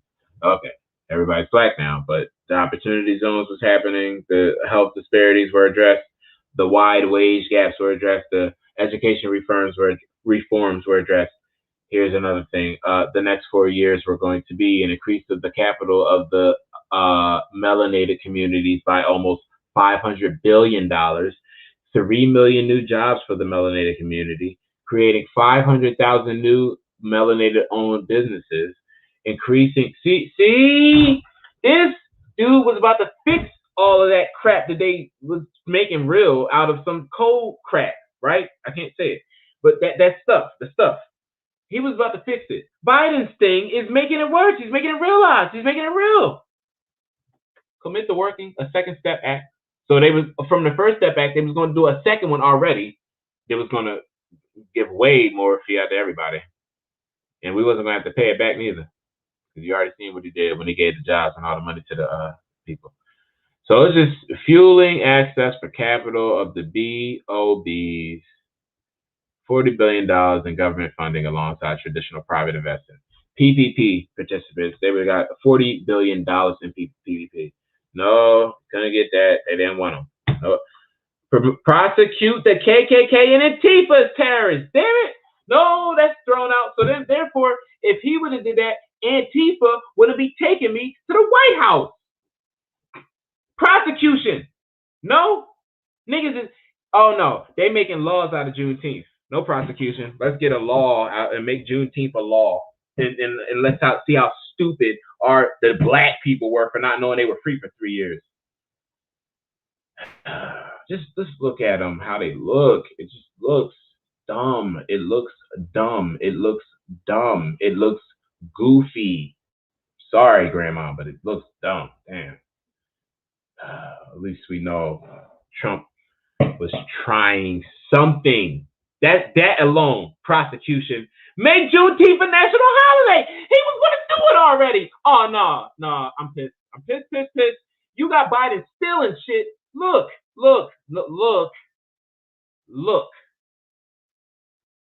He was going to do it already. For damn sake. I know, mother. I know. Everybody email. I know more shit, because this is crazy. Trump was going to do it already.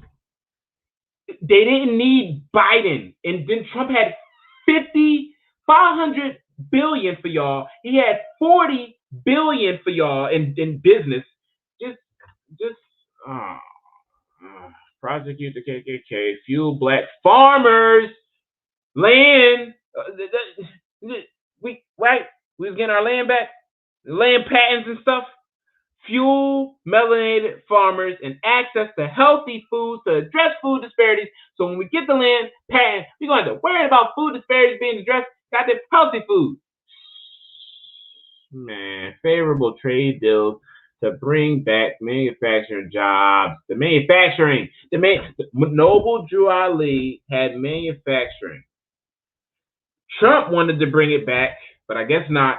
Help melanated contractors, help the farmers, help the investors, help the consumers, defend religious liberty, goddammit. And African American churches that lift the conscience of our nation. Help lift fallen humanity. No, we don't want to address that. Don't want to address collaborate with cities and communities to address the mental illness and substance abuse. Nobody ever tried that. This is what our people need. They on pills. Trump wanted to, I'm done. I can't. I gotta get out. I gotta get out of there because it's making me pissed. This will make you smile with all the subjugation we have to go through. Humorous mathematics. News for patriots. This is a good website for y'all. Operation Q, June 22, 2020. Mid-2020 Gitmo update, arrests, indictments, and executions. What happened? Gitmo before, let's zoom in to this. So before we get started, let us first understand that before Trump was POTUS, Gitmo, Guantanamo Bay, was a fraction of the size it is now. This is clearly confirmed by the following visuals. So he added a whole goddamn side and complex. What were you doing, Trump? Why'd you want to open it like that? Listen to the Humorous Mathematics podcast. What did it? Hashtag Spygate, hashtag Obamagate, hashtag Pizzagate, hashtag Deepfake, hashtag QA9, hashtag Deep State, hashtag Drain the Swamp, hashtag Clinton body count. 222,000 sealed indictments. And we go into this. If you have not read this indictment, please read it so you can know what these people, first name, wow, second name, wow, third name, what the damn F, what the F, and the fourth name, what the F, he's a crack smoker. He smokes crack. And they're not going to put it on the news. They're not going to show you how this dude is a crack fiend, how he has underage porn. They're not going to show you that. They're not going to show you that. Let me show you who I'm talking about. I don't want to say his name all out loud. Damn, crack fiend. And y'all serious? He's a crack fiend, yo. Like, we got the tapes. We seen he's smoking crack. So why? I mean, why can't they tell us about that? They want to tell us about Bobby and Whitney. We can't know about him smoking crack. Everybody else, he told us about everybody else doing their little drugs. How come we can't hear about this guy? He not important enough to be aired out? Isn't he the son of somebody? Well, who cares? So let's see what happens. The 1953 trust, the Harvey Weinstein defendant, the Sean Carter defendant. Oh, everybody goes. The Weinstein Corporation, all the Miramax, all the Walt Disney, all the Def Jam, all the Rock Nation, all the Universal, the Beyonce knows, all the Kanye, O West, all everybody. Black Cube, all the Dwayne Carter, everybody's going. Young Money Entertainment, good music, oh shit, everybody's going. Robert Kelly, oh shit, Marcelo. Go to the website and look it up yourself. They got everybody was about to go down. Human rights violations is what they were doing. They were touching the children in human rights trafficking, children for adrenochrome. You already know. Year of Yahweh. What is this? What? Antifa, the National Lawgivers Guild. Government of the United States of America versus Joseph Alcoff, Antifa. What happened? Accused of violating all 30 articles of Universal Declaration of Human Rights. What happened?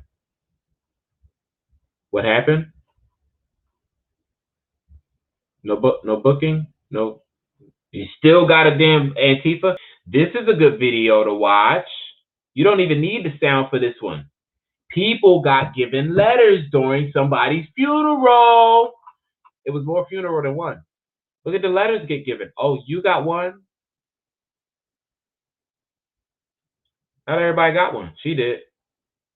Oh, must not have said nothing good. She put it right away, tucked it out like she didn't see it. Oh, damn. Like she didn't see it. Oh, I don't like what that says. Let's see what this one is. Oh, somebody dropped something. Oh, wait. What'd you drop back there? What'd you drop down there? What'd you drop? Miss First Lady. Oh, what's that? You got one. You got one, guy. Hey, first guy, you got one. What's this? What is this? What does this mean? Did you get one? Oh, hi, Hillary. Did you get one?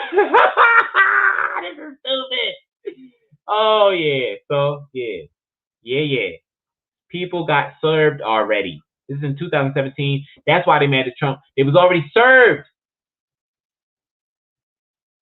Look, everyone, they know everything. I'm sorry. That's what it said on the envelopes. I'm sorry, y'all. I'm sorry. I know it's y'all ain't see all this already. Y'all ain't see none of this. George W.H. Bush that died. He had wrote a letter to everybody at his funeral. They got given the letter, and it said they know everything. I'm sorry, George H.W. Bush. Now she got a letter. Oh, look at his face. Oh shit, they got a letter. Let's go into it. Let me show you his face, dude.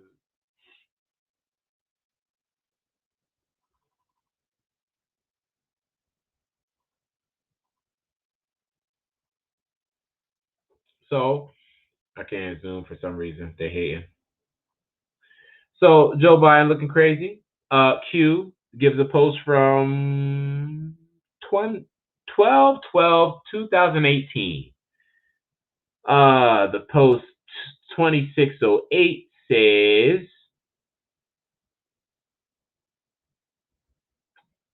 what were in the envelopes?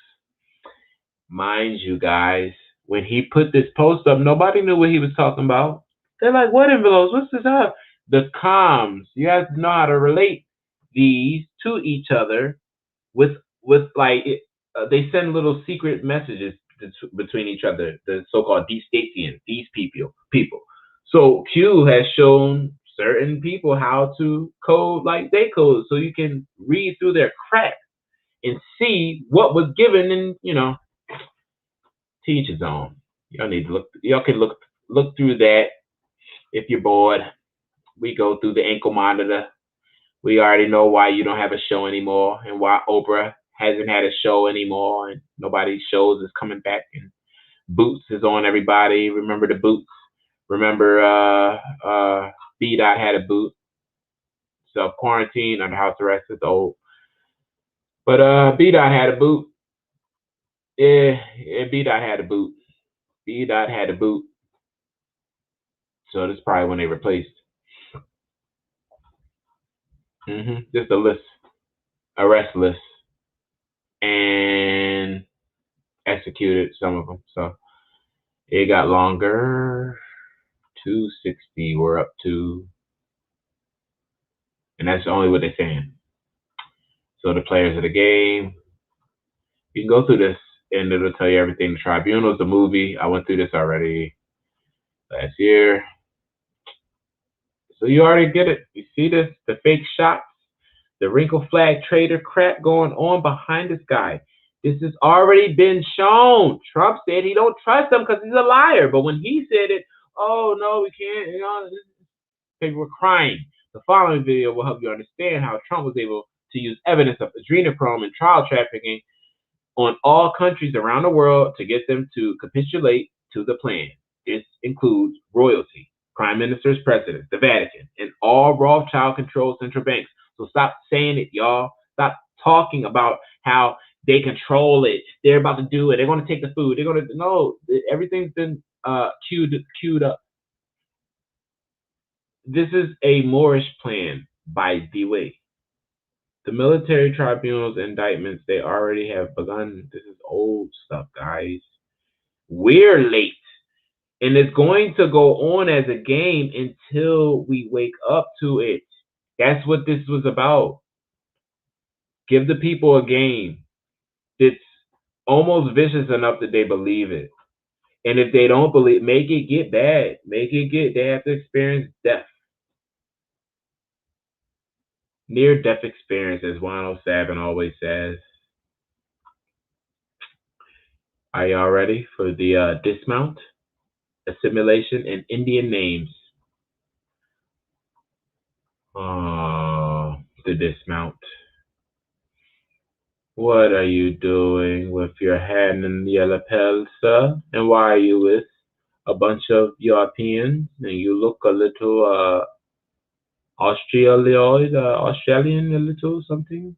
Why do you have your hand in your lapel? What is this subjugation about to take place that we're about to look at? Okay, let me see if I skipped anything. Nope, names and assimilations. Let's get to it.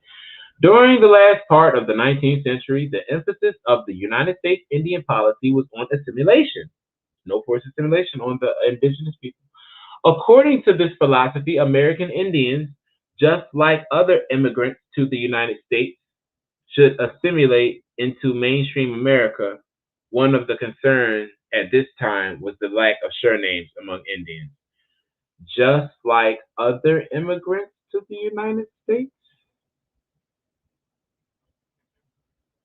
Aha, ha, aha, aha, aha. So, okay, immigrants to the United States.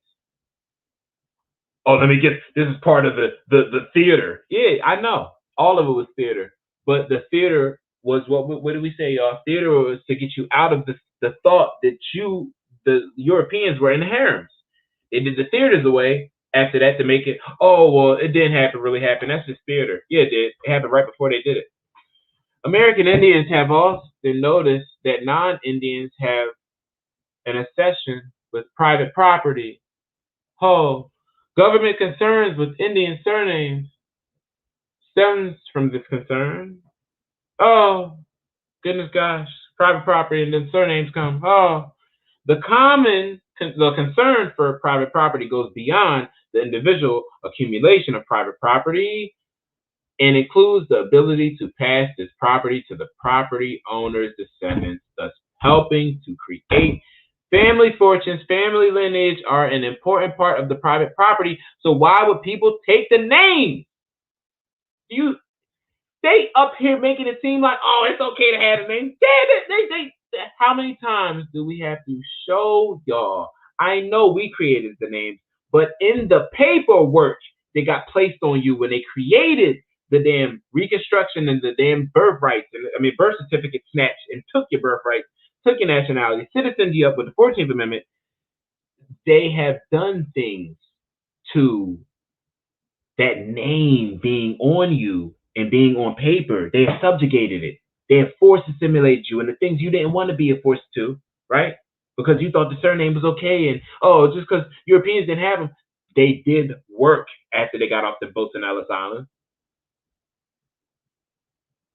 They got us to where we at now. 1887, the Congress passed the General Allotment Act, Dawes Act, with the intent of assimilating Indians by making them land-owning farmers. Allotment. This means that This means that the Congress was acting as allodial title holders. Guys, you sue the pants off of them for that because they have no jurisdictions. They have no authority to do so. The idea of the Dawes Act is to break up the reservations by giving each Indian family an allotment of land similar to the homestead given to the non-Indian settlers. See? Just up here, you go into how they were bringing in people that was foreigners that weren't Indians, just like other immigrants to the United States. American Indians, they brought them in, and they assimilated them into the lands in the West, and they were originally owned by Moors in the homesteads with other non-Indian settlers. In breaking up the reservation into individually owned allotments, the first step was to put together a tribal roll regarding Indian names. On these tribal rolls, Sioux physician Charles Esterman wrote, originally the Indians had no family names. See? Didn't they say that the European had no family names? Originally, the Indians had no family names. And confusion has been worse confounded by the admission of the official roles of the vulgar nicknames, incorrect translation, and English cognomens inju- injudiciously bestowed upon children in the various schools. Remember the Moors and Moor and Indian schools where they were subjugating, got people switching around and shit. Moors go in there as Moors, come out black. Mongolians go in there as foreign Mongolians, come out as Indians. Crazy, right? Government concern for the Indian names, particularly surnames, was directly connected with allotments. See, the allotments came under territory and state inheritance laws. All of these laws were based on the Euro-American family relationships and therefore was a result of the confusion if the allottee died intestate and local officials had to determine the heirs. That's what happened to my ancestors. That is literally what happened to my damn ancestor, yo. James Hook died intestate. So William Rawlings, the surveyor, he held it for the heirs, but when he died, it went back to Washington County where it's at today. But I'm alive, so what's up? It's real rap, Morris. When you understand this thing to a certain extent, you stop caring about how it looks and what paperwork. You just know you have things to do, and nobody can do it for you. Nobody can explain it for you because they don't know. It's for you, only for you. It was always for you. And until we get that, we're gonna have a lot of in the lapel. We're gonna have a lot of subjugation to get through. The Abyssinian captives. Oh, are these Abyssinians? No, they are Ethiopians that were captured by the Abyssinians. Te, Tewud, Tewudros, Tedros. Tedros is captives. See, King Tedros was not no white man. King Tedros was the Moor. He didn't like all of this vagabondage. So they had to get their change with their children. Everybody was changing. You got your hand in lapel. Who dirty ass you doing the damn agreement with? That's what I'm telling y'all about. Just his dirty ass was Ethiopian. See, he was doing the Ethiopian plan to subjugate so they can get free from the Abyssinians stationed at America at the time. So I believe that's enough, Morris. It was enough beating upside the head of ignorance today, and we'll leave it there. So on the good note, since you guys can't hear anything, I want to show y'all one more thing.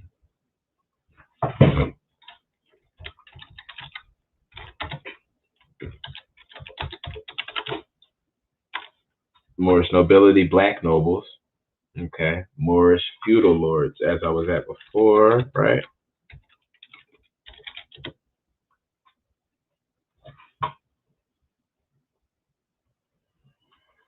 Oh, the Empress, and these people love to subjugate the Southern Poverty Law Center. You know what's funny? Let's go into this because I know y'all like to hate. Why is using this stupid? Because this group, these people about us, they got the Moabite daughter on the front, making it seem like they're us or something, but they're not. Civil rights lawyers, Morris Dees and Joseph Levin Jr. Civil rights, guys. They're about civil rights. So civil rights kept us in black and slavery and all that. That's why they're against Morris. Our lawsuits have toppled institutions, okay, women, disabled, immigrants, and immigrant workers, the LGBT community, prisoners, and many others who face discrimination, abuse, and exploitation. See, they not discriminating. They support everybody. They support everybody. See? So why would you use them as a reference point if they support everybody?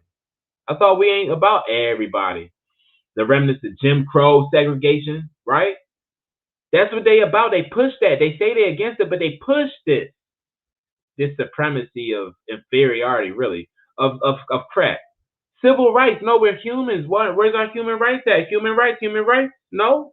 We still trying to get civil rights, even though the prophet came in 1925 and gave us the civil orders, so we know how to have civics, that we may return ourselves to the constitutional form of government, that we may be better citizens again, citizens of America, not of a United States corporation, huh? And with us all members proclaim their nationality, so we're not just citizens, we're actually nationals. Okay, no, because we want to take advice from people that support everybody. That's fun. That's great. Board of Directors. Our history. Let's look at it. Let's look at our history. Federal court rules and YMCA must end this policy of, okay, we already know what the YMCA is about, though. Well, you know what people were sneaking up in there doing? They support everybody, right? What else? Attorneys look for a decade, bring prison up to constitutional standards. It didn't work. What else?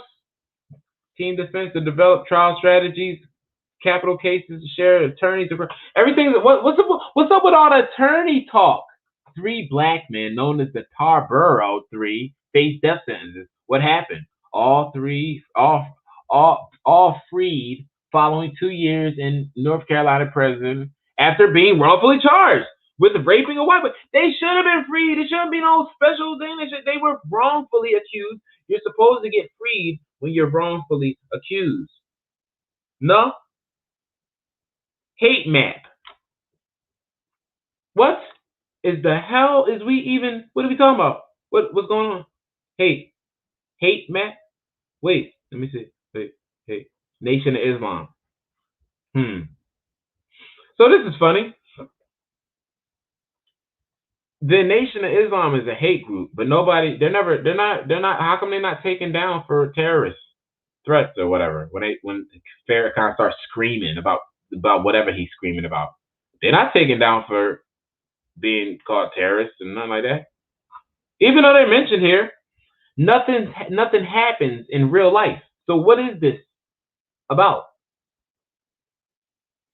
Southern poverty? You had this. So we're gonna look at these people. Look, they support everybody. So we're gonna look at the support everybody people as who we gonna, who has understanding about Moors. A Moorish sovereigns called Moors have come into conflict with federal and state authorities over their refusal to obey laws. Whose laws? Whose laws? Government regulations. Whose government laws and whose regulations? If they can be proven to be true, but see, if they try to call you a sovereign, and then a sovereign, isn't the United States in the states of this so-called union sovereign states? Don't the states have citizens? Wouldn't the citizens of these states, since the states are sovereigns, right, claim it, wouldn't they be sovereign citizens? The United States citizens, wouldn't they be the sovereign citizens? Being that the states in the United States, sovereign power, it withholds. It didn't lose its sovereignty somehow, even though it went bankrupt. Isn't it citizens, the sovereign citizens? No. Your straw man is not living. Okay. They said that this is wrong, I guess. They said that this is something. I guess we're making it up. Let's see what Black's Law Dictionary says. I don't know. Maybe we are making it up. Maybe we are. Don't hold me, guys. I'm just saying. If it is made up, maybe we should stop. Why is straw man in the Black's Law Dictionary? Meaning it's a legal term. Draft or outline, copy, ready for suggestion or comments. Third party used as a cover in illegal shady deals. A straw man. So straw man is used for illegal stuff. Weak or flawed person with no standing, also called man of straw. So how come Southern Poverty Law Center is saying that that's this, when you say that, oh, you making something up? Do we gotta guess? How can they're gonna quote Taj, Tariq, Bey, and Aleem, and Judah's son. How is Judah's son on here? Never mind. I'm not even going to say it. The origins of the Moorish science. Wait. The origins of the Moorish science. The origins of the Moorish science temple of America. Why is it saying Moorish citizens movement? There is no such thing as the origins of the Moorish citizens movement. What are you talking about? Moorish sovereign citizens movement are difficult to ascertain and often misunderstood because you're lying. According to law enforcement sources. No. How come it's not your sources? You're lying. You're attorneys. How come they didn't study this? So law enforcement sources. Moorish sovereign citizens are, but I thought that as of 2010, cops are not that bright. They don't pass IQ tests the way they used to. So why would they know about what Moors are and sovereign citizens and how to distinguish between the both? Moorish sovereign citizens are closely affiliated with the Moorish Science Temple of America. Wait, I thought you said it's misunderstood and hard to difficult to ascertain. So how do you know that they're affiliated closely with the Moorish Science Temple of America? How do you do that? And trace their roots to the creation of the MST. Wait, how do Moorish sovereign citizens trace their roots to 1913? The creation of the MSTA wasn't in 1913. It was in 1928. Moorish Science Temple of America was in 1928, not in 1913. It was a Canaanite temple. And its founder, Noble Drew Ali, a.k.a. Timothy Drew. At least they're not calling him Thomas. Some Moorish sovereigns are known to affiliate with the MSTA, but certainly not all MSTA chapters are linked to sovereign citizens. Okay. In fact, the MSTA issued a statement in July 2011 condemning sovereign citizens' practices. Okay. So why do this?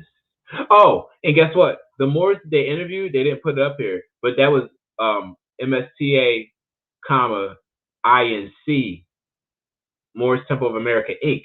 was who interviewed them and said that, oh, not all Moors are us, and that was them. I think this is all set up to turn Moors into a religion and to take it away from anything being sovereign, truthfully sovereign, self-determination, self-governed, and turn it into basically black religion. That's what everybody's trying to do. Y'all go ahead, because I ain't going. I'm going to be moored up. I don't care what y'all say it is. I don't care what y'all want to believe it's about. I can prove what I'm saying. And it's not been argued in a state of law or a court of law. So I don't want to hear nothing. I don't want to hear nothing. More sovereign citizens exposed and anti-government doctrine. Nope, because we part and parcel of this said government, in which its members claim to be part of a sovereign nation. Part and parcel of this said government. That's not. It didn't say sovereign government nation. They lying. For some who identify themselves as Moorish, or something familiar, there is a belief that a 1787 treaty, quote unquote, fictitious, between the United States and Morocco grants them immunity from United States law. Who is saying that? Let's get things into context. 1777 was the first relation with the Sultan when he sent the letter. 1786 was when the treaty was done. And it's not a belief. They got that in the Congressional Congress and in Avalon.org and all these other places where they do it. So what do they mean fictitious if the treaty is real? Forget what Moors are saying. The treaty itself actually exists. So why are they saying fictitious? There is a treaty between Morocco and the United States from 1776, 1787, and 1786. There is one. Grants them immunity from U.S. laws. Whoever said that the Treaty of Peace and Friendship grants Moors immunity from U.S. law? What is U.S. law? How come they not being expounding on what the hell they mean? What's U.S. law? I know American law, it being the Constitution. What's U.S. law? What is that? Explain.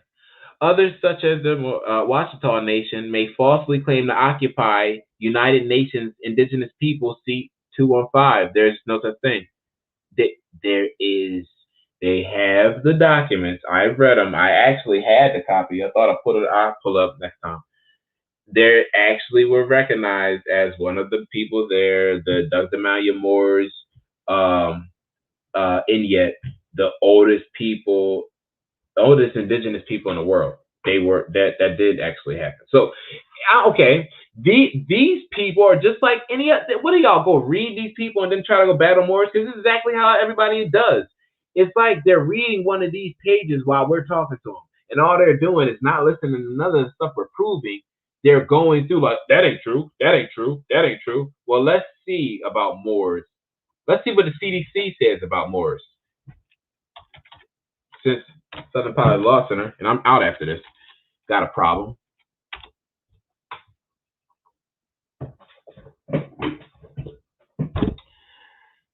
Something is wrong. I'm going to get this. Just hold on. Search all vocabulary.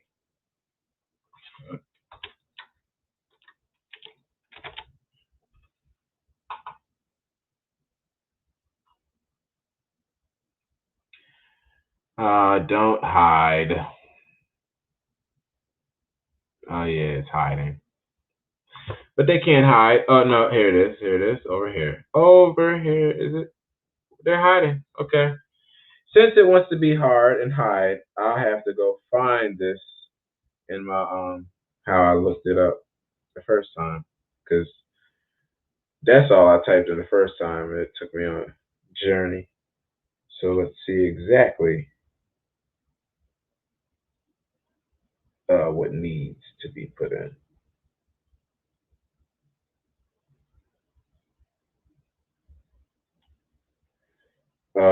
Code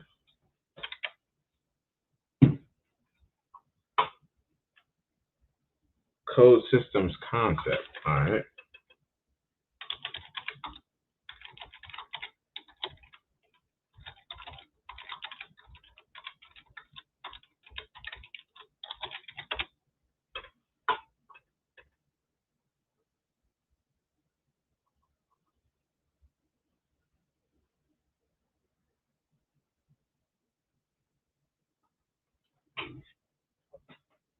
Is this one it?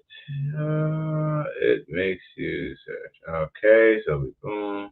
No, boom. For that. Not looking for that, but we can find what we're looking for, I think. Boom, boom, boom. Yeah, just do it the long way and watch what happens.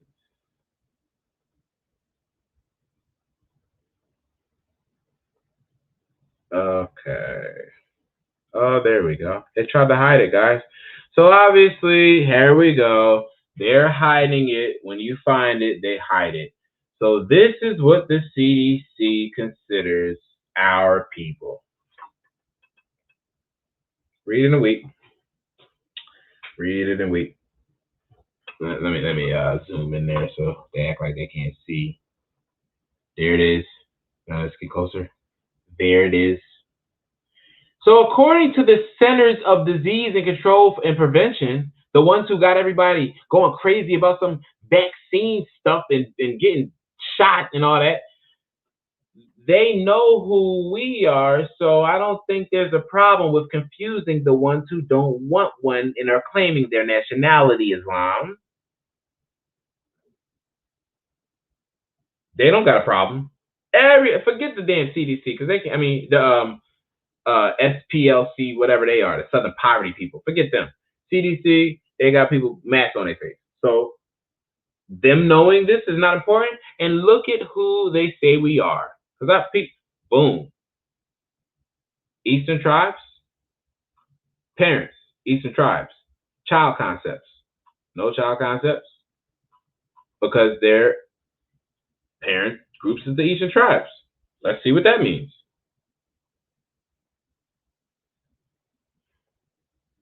So they descend from the American Indians. More race and ethnicity, more American Indian, more American Indian, more. So the parent is American Indian. The child concept is more. Islam?